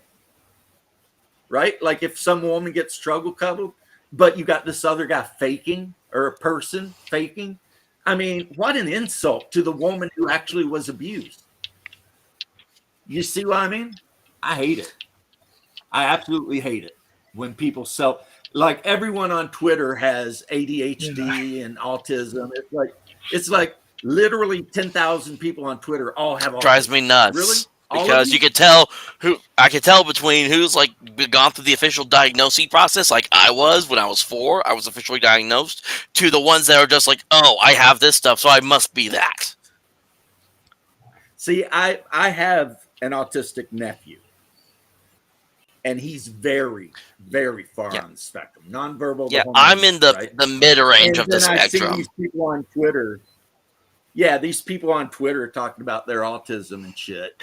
Hey, Janet, how you doing, sweetie pie? You're looking good in Bruce's video the other day, by the way. Liked it.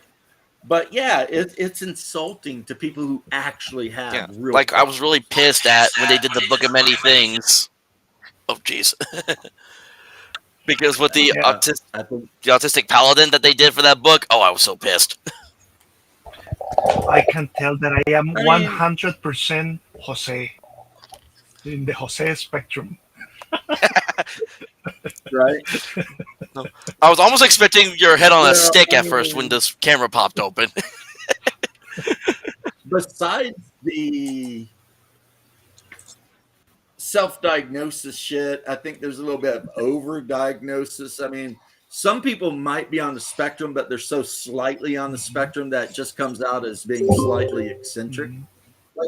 Like maybe I could be on the spectrum. I don't know. I'm a little eccentric. I, obsess and do stuff, but It's normal. whatever. You know what Yeah. I mean? But it's not something to brag about. But I can tell is It's like, hey, I had a bunch of trauma. Let me throw it out on Twitter and then make you feel bad. And if you say anything about me, I'm gonna say horrible things to you because, And again, trans woman in relationship with beautiful lesbian woman. That's straight with extra step. Oh, I think your camera froze, James. X you is froze. James, your camera froze.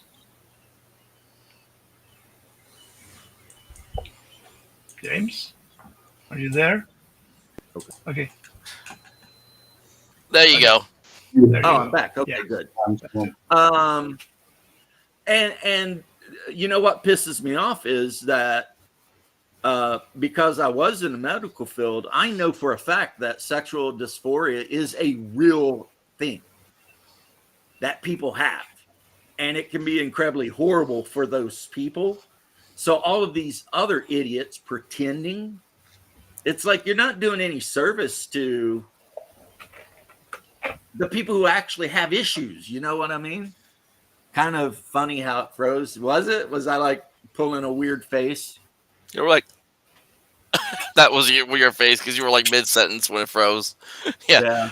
Well, We're all different, and we should be proud to be different, says Janet. Mhm. To which I respond, I'm not. Yeah.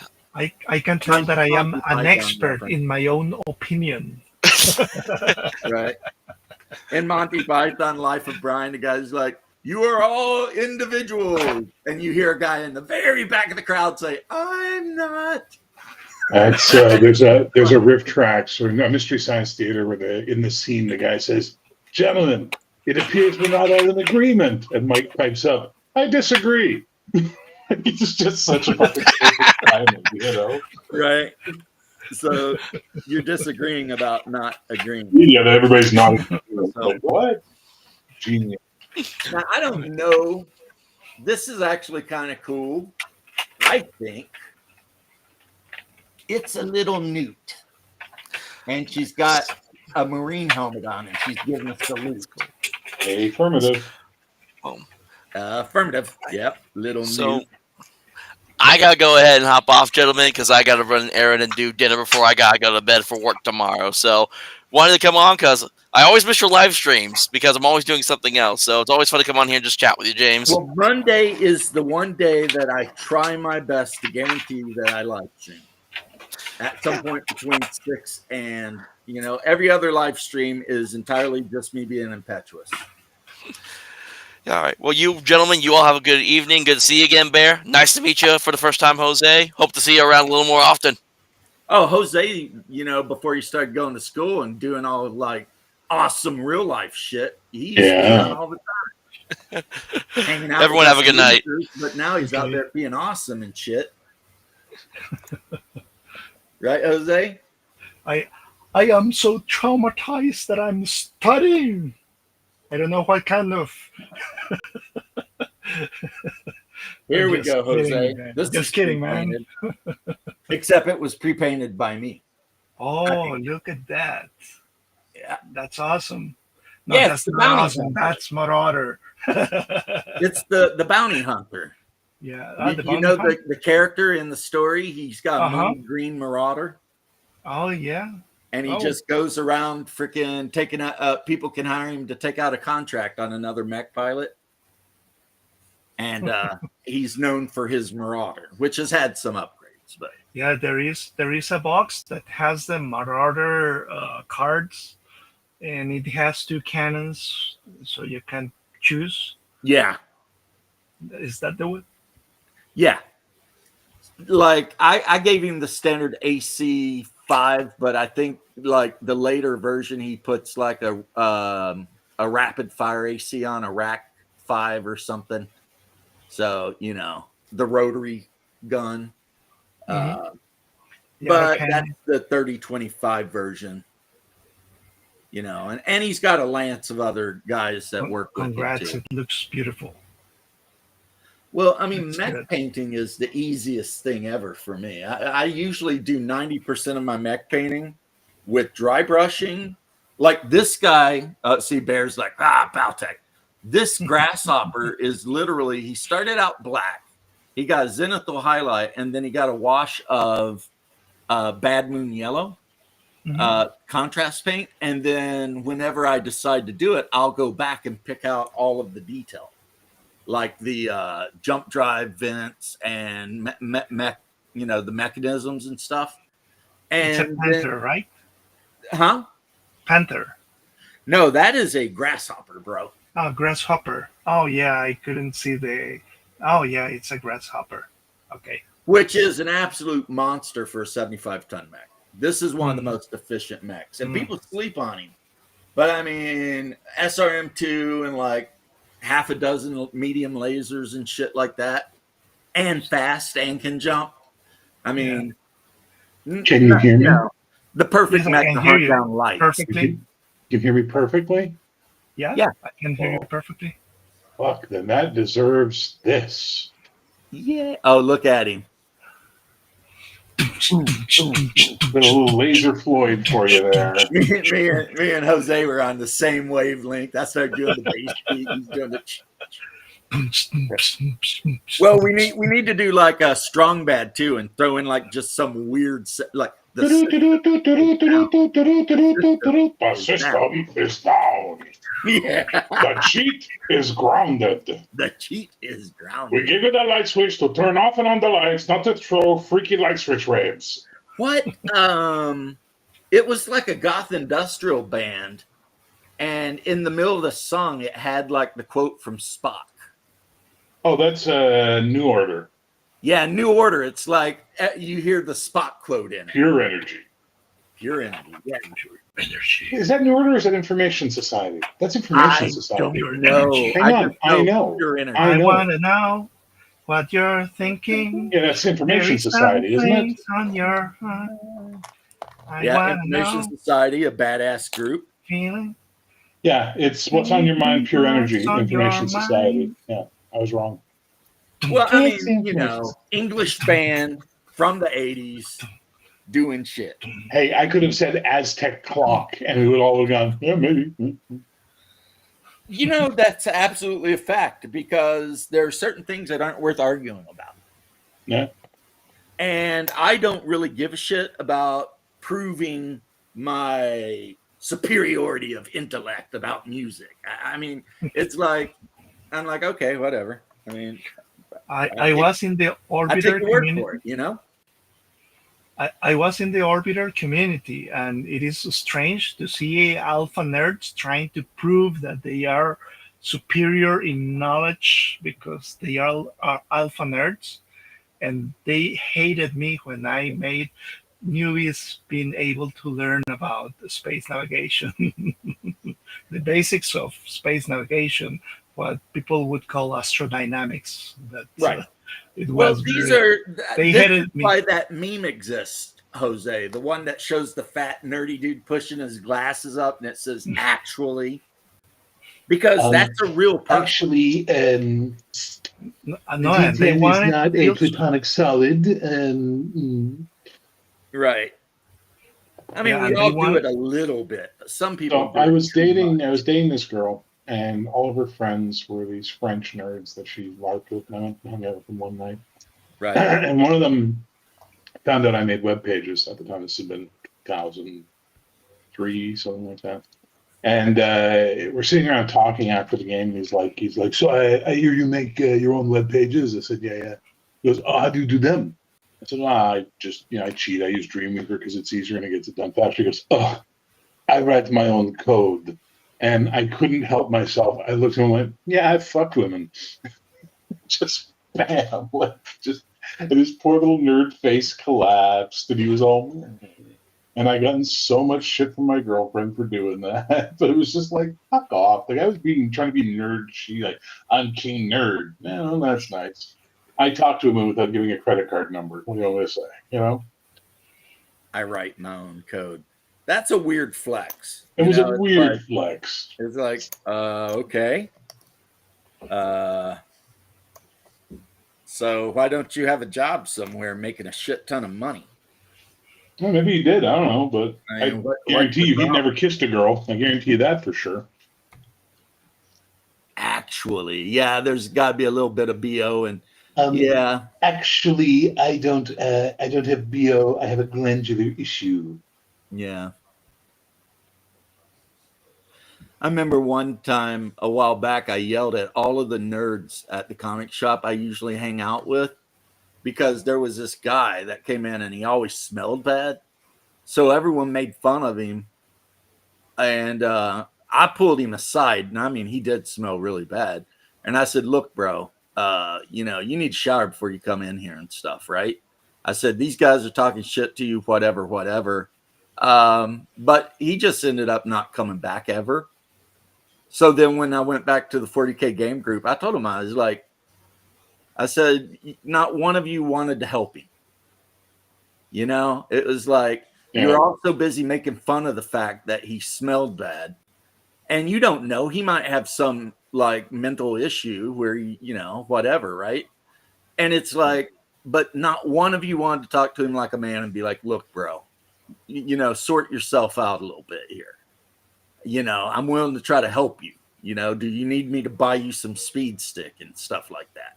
Yeah. Hey, Cody. It's like, and that really disappointed me with the whole group. I was just like, not that I'm a great person because I will, beat him to death for $50, but I also would have helped him freaking learn how to do basic hygiene before you go to a store. I'd have beat him to death for $50, but I would have helped him smell good first, so at least his corpse was fresh. Yeah, I mean, it's like I am a paradox bear. You are an enigma wrapped inside a riddle with a creamy nougat center. Again, my brother says that I'm a crunchy bastard with a chewy bastardy core. My mother said I'm a princess. I am a riddle surrounded by BattleTech boxes. That's true. That is very. I don't know the riddle part, but you are indeed surrounded by BattleTech boxes. Yes. Yeah. I would bet that Jose has more BattleTech miniatures than anyone else in Costa Rica. Hell. He probably has that claim for real. He can. Oh, get that Daesh out here. No one gives a shit about that clan stuff. Well, I love BattleTech till the clans happen. Then I stopped loving BattleTech because the fucking clans. And the reason, and I'll tell you why. Hang on. I'll tell you why. Because in the lore, in the original box set, they told us clearly one Star League mech, fully functional, could wipe out an entire battalion of Intersphere mechs in the current era. That's how amazing their technology was. When the clan shows up, supposedly with evolved classic Star League tech, and they're not just wiping out fucking entire divisions one mech at a time. You broke your own fucking cannon to do something because you thought it was kinky. What it was is a lot of people bitched that took too long to play BattleTech, so they thought adding all that new tech that does massive damage and all this shit would make the game faster. And that was dumb. They should have just said, if you want a faster game, play Alpha Strike, which is a much faster game. The reason I don't care for the clans, other than some bad experiences with my BattleTech club, is just because double heat sinks suck. when you put double heat sinks on a mech, you no longer have to actually have any intelligence to play the game, because you can just fire everything all day long. Who cares? It's You're Alpha never Strike. gonna overheat. It's Alpha Whereas Strike. in 3025, when you actually have to learn to Worry. master your resource management, Or You back know. your ass up into water up to the waist, so all the heat sinks in your leg are bleeding. right? Whatever it is, tactics and shit, right?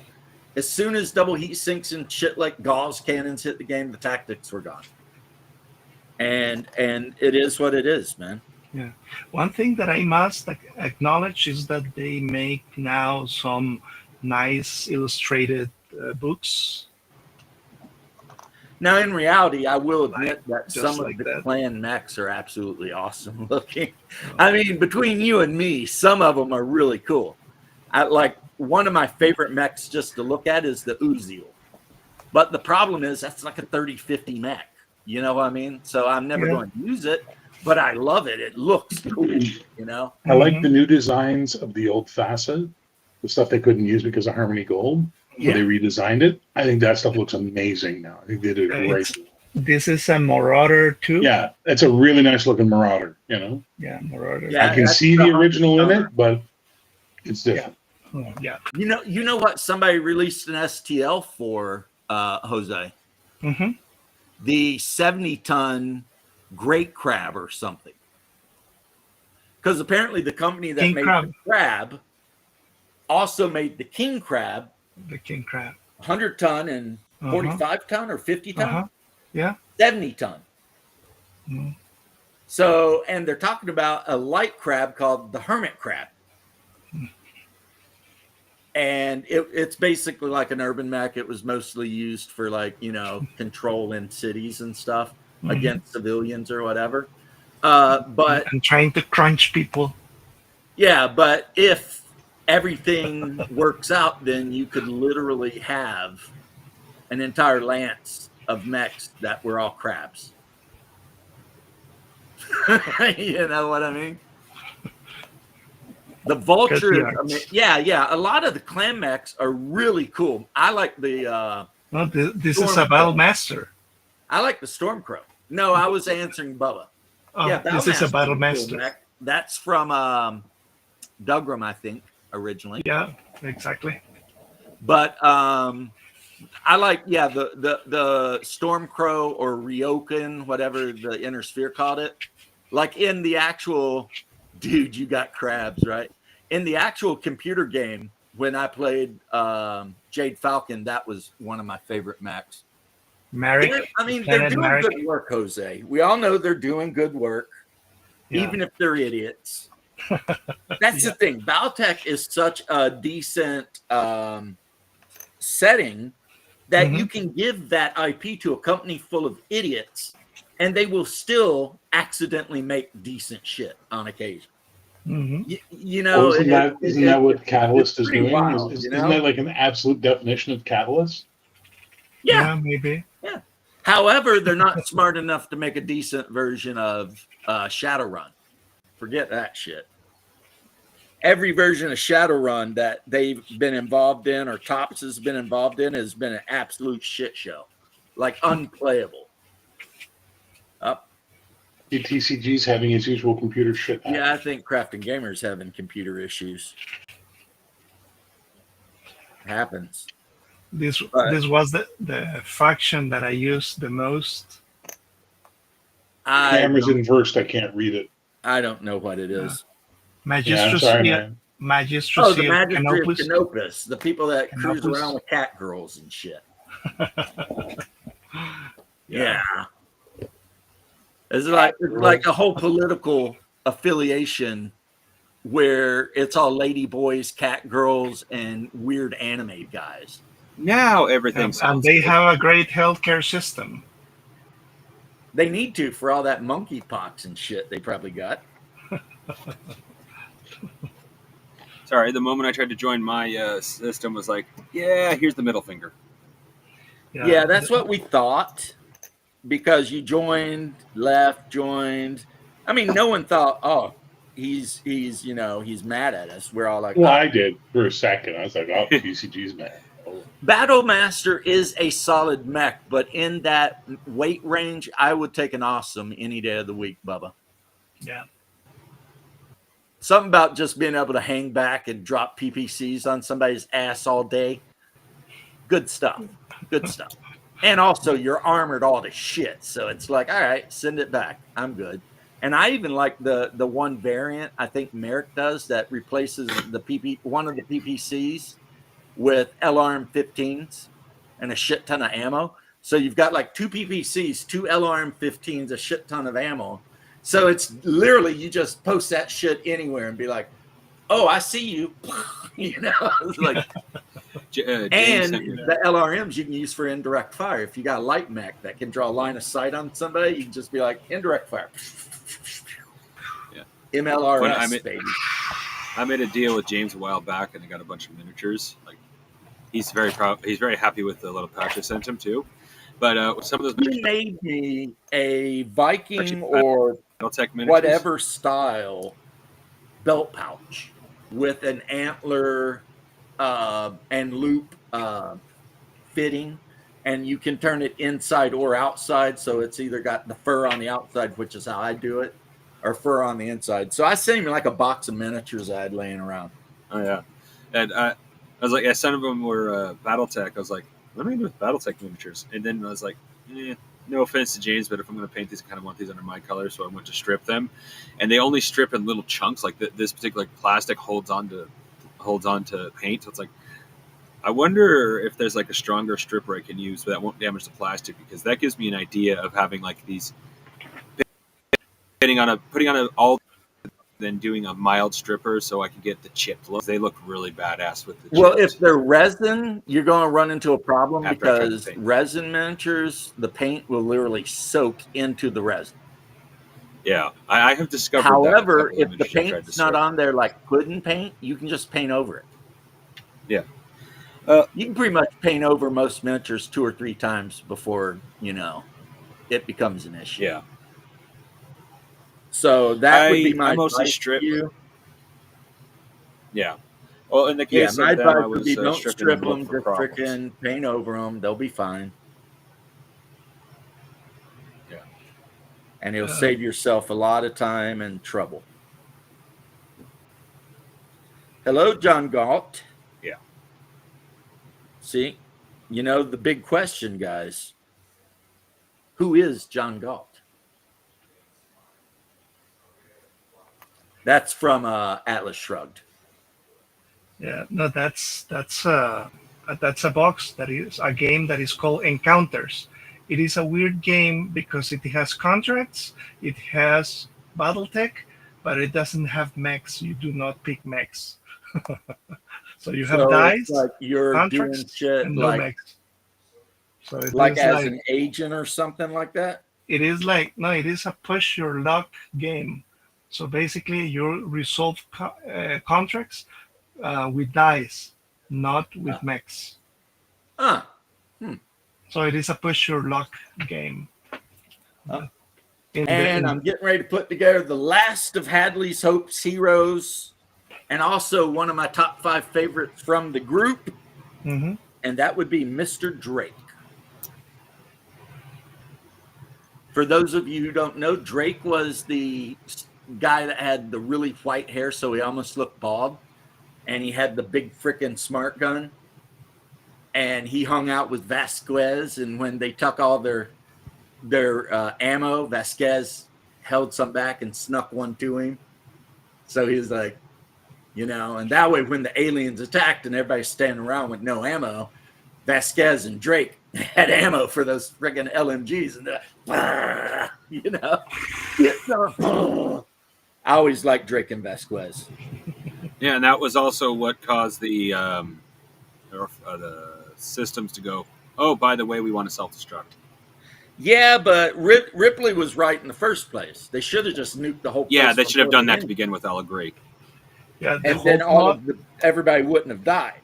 The whole plot of Aliens and Alien movies is the girl that nobody listens to. Well, do you know the Ripley character was originally written for a man? Yeah, but nobody listens to her. Nope. When So- she's the warrant officer on the freaking Yeah. Nostromo or whatever, no There one are listening. aliens. She tries to tell all the Marines what's up, and Yeah. they're like, whatever. There is danger. She's arguing with that stupid lieutenant about nuking the place from orbit. Nah, we can't do that. It's like, okay, so everybody gets to die, I guess. Nice. Yeah.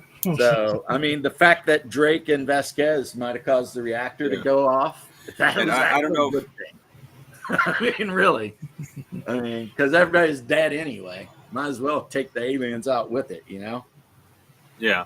I Yeah, and all the that is characters true. in Alien exist only to prove how Uh, how evil. I don't know the if monster is. Ripley started it. I kind of doubt she started it. She Go ahead. Yes. Yeah. Started what, too? I don't know if Ripley started it, but she definitely is the one who made it famous. Is the final girl at the end of every horror movie? The female of the group has to survive. Not the female of the group, but the one who doesn't have sex and isn't a bitch. Final Yeah, girl there's rules an are actual very role-playing important and game. very specific. Or card game out there called Final Girl. There's a role playing game called Final Girl. Yeah. Yeah. And yes, Bear's 100% right. It has to be the nice girl who didn't do anything wrong and nobody listened to. Yeah. And she ends up being the one that survives. Like in Halloween, it would be Well, nice. Ripley was Um, nice in the first one. It was the second one that she was Ripley like, is "Fuck not a it, final I'm girl. Really? fucking done with it." Ripley is not a final girl. Fuck. Don't bring that logic. Don't bring slasher flick logic to Alien. Man, Ripley was a guy in the original script. I And they already weren't- told them that, yeah. Anybody to play the part they liked, so they said, fuck it, let's just audition some women too. And Sigourney Weaver nailed it. And they didn't And 6 change foot a tall single- Sigourney Weaver walked in. and they didn't change a single line in the script. Yep. Not one. Which is what makes her so awesome as a female protagonist, because they didn't write it specifically to make her seem like better than the men. They wrote it like she was a man, and then she just, plus she was absolutely hot. I mean, when she's getting out of her little sleep suit and her little whitey tidy panties and all that, I'm like, man, I'm gonna have to pray. No, Ripley is definitely not a Mary Sue either. She gets her ass whipped and also doesn't know shit. They even have that whole sequence in the second movie where Hicks has to explain to her how to use an assault rifle, a pulse rifle. So, Mary Sue's a different thing. That's a Star Trek thing originally. Because somebody wrote themselves into a Star Trek comic or something and named themselves. It was just Mary Sue. fanfic. It was just fanfic bullshit. Yeah, it was some fanfic bullshit. And of course, the character she wrote could do everything better than everyone else ever. So, Now, real Mary Sue, too, would be Rey from Star Trek or Star Wars. Rey grew up a scavenger on fake Tatooine, and yet somehow could repair the Millennium Falcon and fly it better than Han Solo, who had owned that fucking ship for 60 years and made the Kessel run in 3.4 parsecs and all that shit. Well, that's easily explained. It's space magic or the Force. Yeah, I don't like it. Yeah, I liked Ray when she was a scavenger. Because imagine that you have a force-sensitive girl who can add force to the machines or something like that. That would have been a cool concept. But then they turned this girl into Chuck Yeager, and then they took this girl into El Zorro. And that was confusing. All in the same movie. And also, in A Hill I Would Die On. And she defeated the villain in the first movie. So what is for the rest of movies? The person they should have got to be the Jedi should have been Finn. Finn, yeah, I agree. And in the first movie, he used a lightsaber. Yeah. And she could have been the Han Solo to Finn's Luke Skywalker, searching for Luke Skywalker to teach Finn how to be a Jedi. Mhm. It could have been this whole thing, but they Yeah. did what they did because they're a bunch of assholes. But I Yeah. will say this too. There's nothing more pathetic on life than a 40-year-old Disney girl. It's like, really? I know some, they're like 40, 50 plus, and they're like super Disney fans, and it's like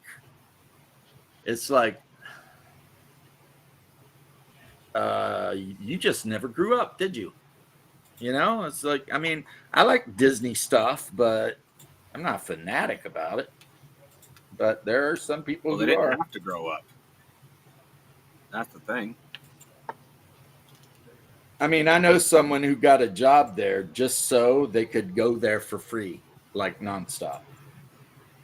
And you know what they do? They go there for free nonstop. Like every day when they're not at work, they're at Disney or Epcot or whatever. And We it's have a local theme park. It's not even like I would bet money it's not even tenth the size of Disneyland, let alone Disney World. Excuse me. But even just that is like, dear, I could not go there on a daily basis. It's just ultimately too yeah, I much. live 35 minutes from Disney. I haven't been to Disney in 30 years. Like, even if somebody gave me free tickets, I probably wouldn't go. That's Coming up on 2 decades for that's Silver. pretty much how I feel about Disney. It's not even like hatred. It's just you go there, you're there for 8 hours, you get to ride 4 rides. A turkey leg costs $50, and you're surrounded by a billion people. It's like, how is this fun? You know, like for a while, my friend group had this thing where every Halloween we went to like horror nights at Universal. And then one night I realized, I'm like, I'm paying 60, $70 to get in here, right? And standing for 2 hours to go through one haunted house. And I'm just like, you know, I hate everything about this. I'm not doing this anymore. And I stopped.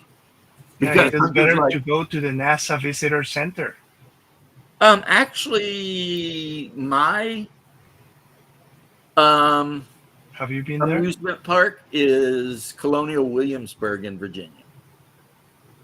My wife and I will save up, we'll rent an on-site room in one of the actual colonial buildings, and then we'll just they put on shows where old the founding fathers give speeches about stuff, and you can go around. There's like a blacksmith there that's actually doing it like they did in 1700, and then they have at night they have like a witch trial you can take part of, and if you're lucky they pick you out of the audience to be a member of the jury.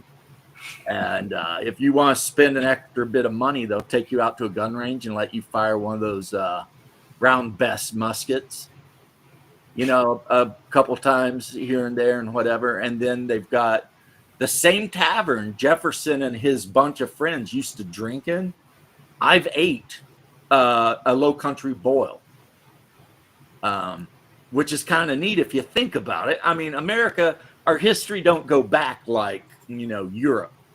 But it is kind of neat to sit in a room where, Thomas Jefferson and Ben Franklin and, Washington and whatever were drinking punch out of the skull of Blackbeard the pirate.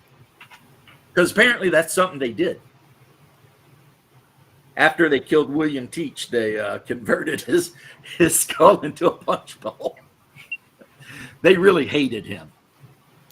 I mean, they killed him, displayed him up and down town, then tied him to a post near the porch so everyone could see him, and then beheaded him, and then turned his skull into a punch bowl. I mean, they really didn't like that guy. But that's the way it goes. That's a nice way to visit the past in that way, like a time machine. Yeah. Sounds fun. Yeah. It is. And you do not have to be in a line for 2 hours. Expensive is the thing. Yeah, the best places to go are places that you go visit in low season. because there is no people. The business needs more people. Prices are cheaper. You're helping the business, and everybody wins. You do not Yep. have to be part of long lines or things like that when there is low season. So that's my approach for tourism. Yep. So if you ever want to go, uh, also there is a perfect correlation between the shark bites and ice cream sales in Florida. Did you know? I did not know, but I assume Yeah. it has something to do with when it's You know really hot, why? you know. You know why? Because in high season, you have many visitors eating ice cream and many people being bitten by the sharks. In low season, you have few people, so few people eating ice cream and few people being bitten by sharks. Yeah, So that's that's what a we call perfect a correlation. falsification, sir. That's a perfect correlation. Yeah. No, it's not. It is not at all. It is absolute. The You could say, causality, that's a different thing. there's more tourists, there's more tacos being eaten, less tourists, less tacos. Therefore, there's a correlation between shark bites and tacos. No, man. The correlation between the amount of people is all it is. Yeah, yeah. So that's a funny anecdote about Florida. Well, we do lead the world in shark bites, but we do not lead the world anywhere near when it comes to lethality. Oh yeah, that's it. But it's because most of the people here who get bit by What is sharks it? get Nurse bit by sharks? nurse shark, sand shark, a black tip, a Yeah. white tip. They're not big. Yeah. So they just hit you and cut you I open know and this run much. off. I do not want to get bit by a nurse shark. Oh no, it's going to hurt. I mean, it's taking a chunk out of you. I mean, it's still a shark with a mouthful of razor Oh sharp no. teeth.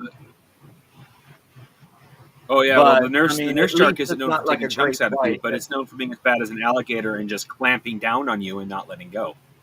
You only got to worry about alligators when they get really big.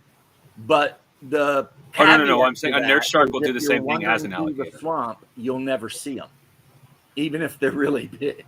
So, you know, like you wouldn't think a 14-foot, 1,000-pound reptile would be good at hide and seek. Them bastards are masters. So, yeah, my Well, advice there's if you're a in Florida, stay out of the water entirely. Just don't go anywhere near there's water. a really good joke.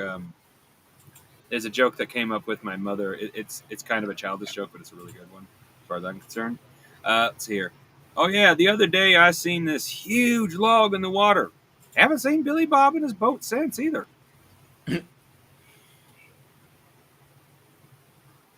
Yeah, I mean, Like I sadly, said, kind of childish, but sadly, you know, stuff happens.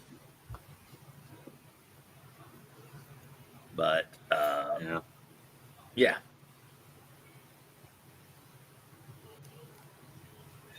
If this was Bear Channel, he would have told me to get out for that one. For which one? I wasn't even listening. Oh, I just made a childish, stupid joke. Okay. Don't Good for worry. you. There is If you want to hear there it is again, I can nothing repeat it. stupid when you say that anything among friends. Okay, so don't worry. Let's see. That is debatable. Don't The worry. friends are usually the ones that give you the most criticism. You say something stupid to somebody you don't know in the South, they'll say, "Oh, bless your heart." You say something stupid to one of your friends, like, "Dude, you be an idiot." yeah, that's because they're trying to make you a better person. Yeah. If you just sit there and let Yeah, someone be yeah, an that is idiot, true. then I mean, how good of a friend are you? You need to help straighten them out That is true. ASAP. 20 minutes from Camden Park, waiting for the apocalypse.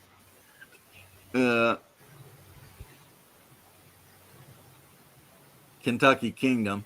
Apparently, the number one rated theme park in America as of last year or this year or whenever is Dolly World. Like somebody did a whole giant poll on the greatest theme parks in Dollywood, which just goes to show that, boobs sell.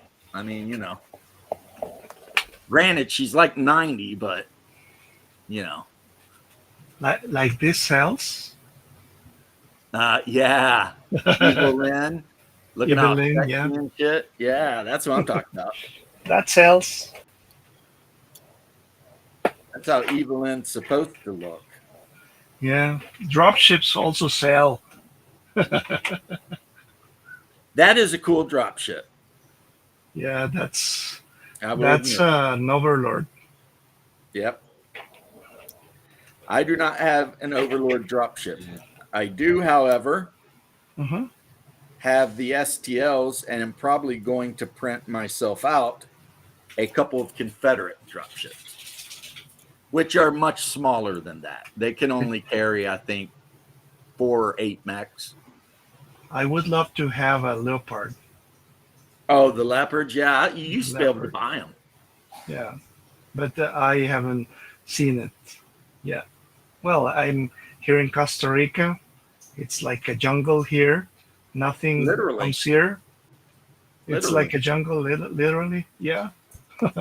Well, it is a little bit distant from here, but literally. Yeah. Literally. But yeah, the Leopard's cool. That's the one you see in a lot of the games that lands. It carries Yeah. 4 mechs, and it can do quick insertion and exfiltration. So Mhm. that's a cool one. The Overlord is like the really big one. Yeah. And then between the Overlord, you had the Union and the Confederate class Mhm. dropship. The Union was the much bigger one. The Union. Yeah. The Union was the bigger one of the two. And I think they were designed by the same firm. But then again, that was back when Battletech was cool and didn't give a shit about offending idiots. So I doubt you'll see an actual Confederate dropship. Since when they remade the vehicle I that was talk about called the the mechs Rommel better than Patton, the they miniature. dropped the Rommel part. So instead of the Rommel Patton tank, now it's just the Patton tank, which was better anyway. But that's not the point. It's like, Mhm. what are you doing?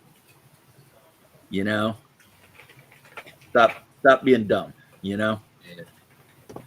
We're big people here. about the We miniature, I wanna talk understand about- that some world in House Steiner decided to name a freaking tank after a German general 2,000 years before they even made the tank. It's like, calm down, man. Yep. I'm actually a huge fan of combined arms. Food is amazing down there. Yeah, but I absolutely did not enjoy Gatlinburg at all. This is Gatlinburg is like if someone took the worst part of Toronto and put it in Tennessee. Damn, Bear didn't even bite on that. What? I said Gatlinburg was like if someone took the worst part of Toronto and put it in Tennessee. They're in Toronto. The worst part of Toronto is nothing. Well, I mean, like super ultra blue. I can't hear you over the scratchy, creaky stuff. sorry. Yeah, like Gatlinburg is the dot of blue in otherwise super red Kentucky or Cool. Tennessee. And when you go there, they let you know. And when I was there, there was this woman standing on the sidewalk that had a shirt that said Nuke, Kentucky. And I was like, what the fuck is that? Like, bitch, Nuke, Kentucky. Get the fuck out of here. But anyway, yeah. So that's probably why I didn't care for Gatlinburg that much. Because there's an idiot that wanted to nuke Kentucky there. By the way, do you play simulators? I have only played one video game recently, and that has been Vanguard. Or Valheim. Valheim, I mean. With keyboard, mouse? Yeah, keyboard on my computer. It's basically Minecraft, but Vikings. Mm. And you run around and die hundreds upon hundreds of times. And if you're lucky, you may get something done in between all the dying that you're going to do for sure. At GOG, I bought Free Space, and I intend to play it. Oh, nice. For flight, yeah, flight Yeah. simulator stuff, yeah. Yeah, there was games I was planning on getting, but I accidentally bought a glorified tablet because I had absolutely no idea what a Chrome notebook was when I bought my tablet and my laptop. Yeah. So I got to get an actual gaming laptop at some point. There he is. There's Drake with his freaking smart gun. All right, set these things aside and let the glue dry really good, and then paint them all camouflaged. Yeah, I'll catch you later, Bubba. Guys, I think that I need to leave because I need to go to the supermarket because I am running out of supplies of groceries. So, and I need to go before it closes. So that all makes sense. Okay, so I'll be leaving. It was very nice to be with you. A privilege. Good time. Jose. So have a good time. Okay. Bye. Yep. Okay. Your story checks out. Don't get eaten by the flora and fauna. Okay. Bye. Yeah. You know, the other good thing about these Colonial Marine guys is if I play Traveler 2300, they are perfect for just American military guys. Because I've already decided that the 2300 game will be set somewhere near Bernard Star or Titan. So, you know. Plus, most of the players chose to be Americans. One of them chose to be Australian, and the other one chose to be Canadian. No Russian and the baronesses. Australian guy is actually ethnically a Maori. But in 2300 New Zealand and all that, Papua New Guinea and all that is all part of the Australian, you know, they call it Oceania or whatever. So he's playing a Maori that's in space now. And then my wife, her character grew up in a low grav orbital habitat area, and she was a police officer. So, you know. And yes, but the most important question, James. What's that? Are there Jews in space? There absolutely could be. I mean, it's 300 years from now, and Israel does exist. So, yes. It's a Mel Brooks reference. It is a Mel Brooks reference. I know, at the end of the History of the World Part 2 or whatever. Yeah, exactly. Jews in space, they're flying around protecting the Hebrew race, and their starship looks like a frickin' Star David. Yeah, it's pretty. I like the see a Viking funeral, and they're standing there with the helmets with the horns, and they take the helmets off, and the horns stay. It's like, but Mel Brooks is a genius anyway. We can all, I think, agree on that. The guy is a comedic genius. He's old school. You know, nothing was out of bounds for him. If he thought it would get a laugh, he didn't care. So, you know. I'm a big fan. My favorite movie he did, though, was Young Frankenstein. And I always crack up every time someone says Frau Blucher. Because then the horse always goes, and it's just like, that's right. He was my boyfriend. Like, what? What?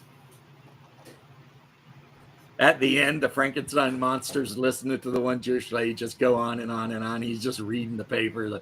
He's just like, oh, you know what? He's just like, come on. Anyway, it's a good movie. I'm sure you've all seen it. And if you've not, you've been hiding under a rock. Plus, it's got Gene Wilder in it. And Gene Wilder is pretty much hilarious. The second best Gene Wilder movie is probably The Producers. He plays Leo. And the main character is Zero Mostel. Which the remake was good too, but the original is pretty awesome too.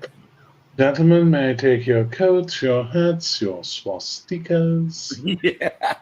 Springtime for Hitler and and Germany. Germany? Exactly. Winter for Poland and France. Yeah. But Gene Yeah. Wilder wasn't supposed to be in Blazing Saddles. No? There was another actor they had hired for. It was an old Western actor, but the guy was drunk every day on set to the point where they couldn't work with him, so they just fired him. And then Mel called Gene and was like, "Do me a solid, please." Well, it's good that that happened because, I mean, that's one of the movies Gene Wilder is known for. When people are talking about like really out of bounds, crazy freaking comedy movies, that's one that always makes a mention. You know, it's pretty like when the one guy's on the roof and he sees the sheriff and he's like, "The sheriff's," and the bell rings. So you can't hear what the last word is. Yeah. And every time he keeps yelling it, the bell rings. The sheriff's on the gong. Yeah. The And then he sheriff's on takes the himself gong. hostage, and the old lady's like, "Somebody help that poor man." And it's like 5 minutes ago, you guys were ready to lynch his ass, and now all of a sudden, you know, you're like, "Somebody help him." You are so slick. They are so stupid. Yeah. And Gene Wilder's sitting in there, and "Are you fast?" "Yeah." "Okay." And then he's like, "Did you see that?" "No." "That's how fast I am," or some shit. Yeah. You don't even move. It's just like, yeah, that's one of the greats, and a movie that really, I mean, between the black guys sinking in the freaking quicksand, the black guys tricking the white guys into singing slave songs, the German lady and all the German soldiers showing up and her complaining about her vagina. I'm tired of playing the game. Yeah, it's just like, that's Mel Brooks, man. That guy is savage. History of the World when they're in Rome. I love that one too. And then they're like riding, and Moses is standing beside the stream, and you see him lift his hands up, and the stream parts. And they're like, "Thanks, Moses," and they ride through. And after they ride through, it pans back to Moses, and there's a guy standing behind him with a dagger, being like, "Give me all your money." He's there with his hands up. It's like, oh my goodness, man, this guy just is. But like I said, Mel Brooks came up during the days when they used to do the live shows and all that sort of thing, you know, and they got a name for it, but I'm forgetting it. And you can see it in his movies, you know, like that old pre-Hollywood movies where Jewish people would, you know, carry around their props in a suitcase and put on shows and stuff. And he kind of kept that going a little bit. And Zero Mostel played Tevye in the live version of Fiddler on the Roof. But between you and me, I liked Topol better in the movie. I've seen both. I think Topol nails it. Plus, Topol, if you ever want to know what my dad looks like, Topol. Even the same like gap between the teeth, the same kind of teeth there. They look, I mean, every time I watch Fiddler on the Roof, I think, damn, my dad looks just like Topol. You know what I mean? It's kind of crazy. And plus, growing up, I had the hots for Golda, like crazy style. Hold on my ear? No, Golda, Tevye's wife in Fiddler on the Roof. I've never seen it. I mean, I saw it when I was a kid. She was the older. It was weird because I was a kid and she was probably 40 in the movie. But I don't know. There was something about her. I was like, man, she is beautiful. Which, if you look her up, the actress, I don't remember her name. Like when you see her like dressed up and stuff, yeah, she's beautiful. when she's not wearing, her little babushka outfit. But it's an interesting movie, and if you have any knowledge about, the history of the Jews in Russia, they actually kind of tell on themselves, because it's like Tevye is willing to lie and break a deal because he had an arranged marriage for one daughter to a Jewish man. And then he's willing to put up with his other daughter marrying a communist, because he's a Jewish man. But then when his youngest daughter, Havilah, marries a Orthodox Russian and converts, he loses his fucking mind. You know what I mean?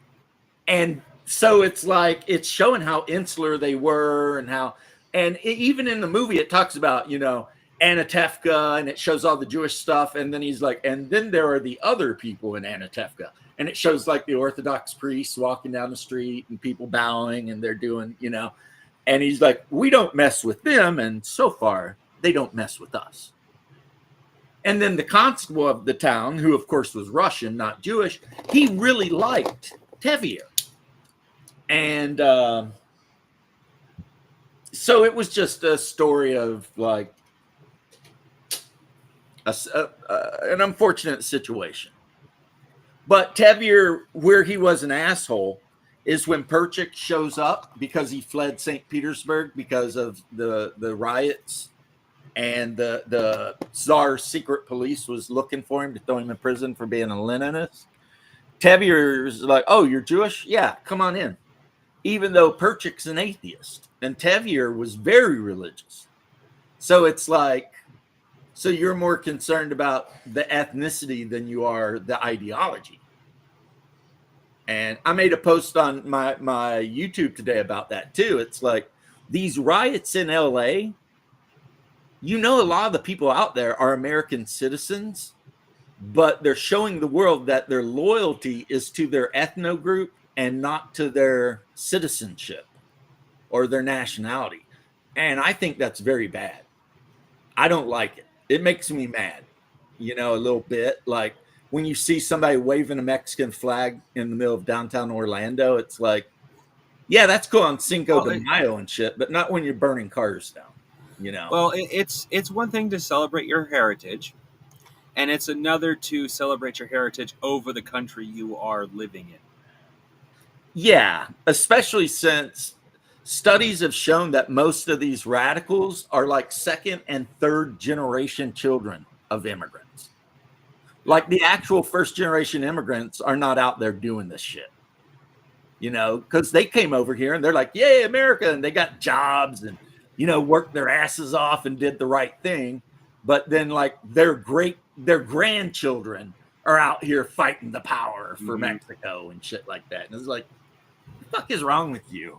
It's like, actually, most of the rioters I've seen, they don't even look Mexican. They look like middle-class, white, liberal idiots. Well, here's the thing. Most of them will go, oh, I have 3% Mexican in me. I'm Mexican. Yeah, what about the 90% of everything? Oh, 7% of everything else. My wife and I were talking about that, and she says that might come from, and she's pretty smart. I never thought of this because I don't think of stuff like this. But I guess back in slavery days in America, they had a thing called the one-drop rule. Like, if you had one drop of African blood in you, you were African. And now we fought a whole war where at least 500,000 men died to put an end to this idea, right? And now they have adopted it. So like the white supremacists, they're not living by the one drop rule. I mean, the Aryan Brotherhood will take you as long as you're half white. You know what I mean? They've really loosened up the standards about who gets to be a part of the Yahtzees and shit, right? It's the other side that's now like, well, I'm 3% black, so I'm black. It's like it's a weird flex, but hey, whatever. But we're not doing it to them. They're doing it to themselves now. Yeah. I gotta run, guys. I got shit to do, and it's getting late, and I'm fucking tired. It's 3:00. I'm gonna go finish. My wife made me a chicken breast, but it was like that big. Oh wow. I couldn't eat it all at the same time. So it's been 3 hours. I think I'll head out to Bear and maybe eat my chicken breast and go to sleep or something. I've been up since like 5. I did take a nap though. So I've been up since 5:30. I haven't taken a nap yet, sadly. yeah, I got to take a nap on the couch. But so I'll catch you guys later, and everyone else. Thank you for popping in to the Monday thing and listen to us ramble about stuff Bear had zero interest in, but was polite enough to hang out anyway. That's the Canadian in me. Be Hey, saying, I yo, purposely didn't bring up 40. Hey, I 40K. purposely didn't bring up 40K. That's a good guy because Bear's not interested. You're a good bear. Uh-huh.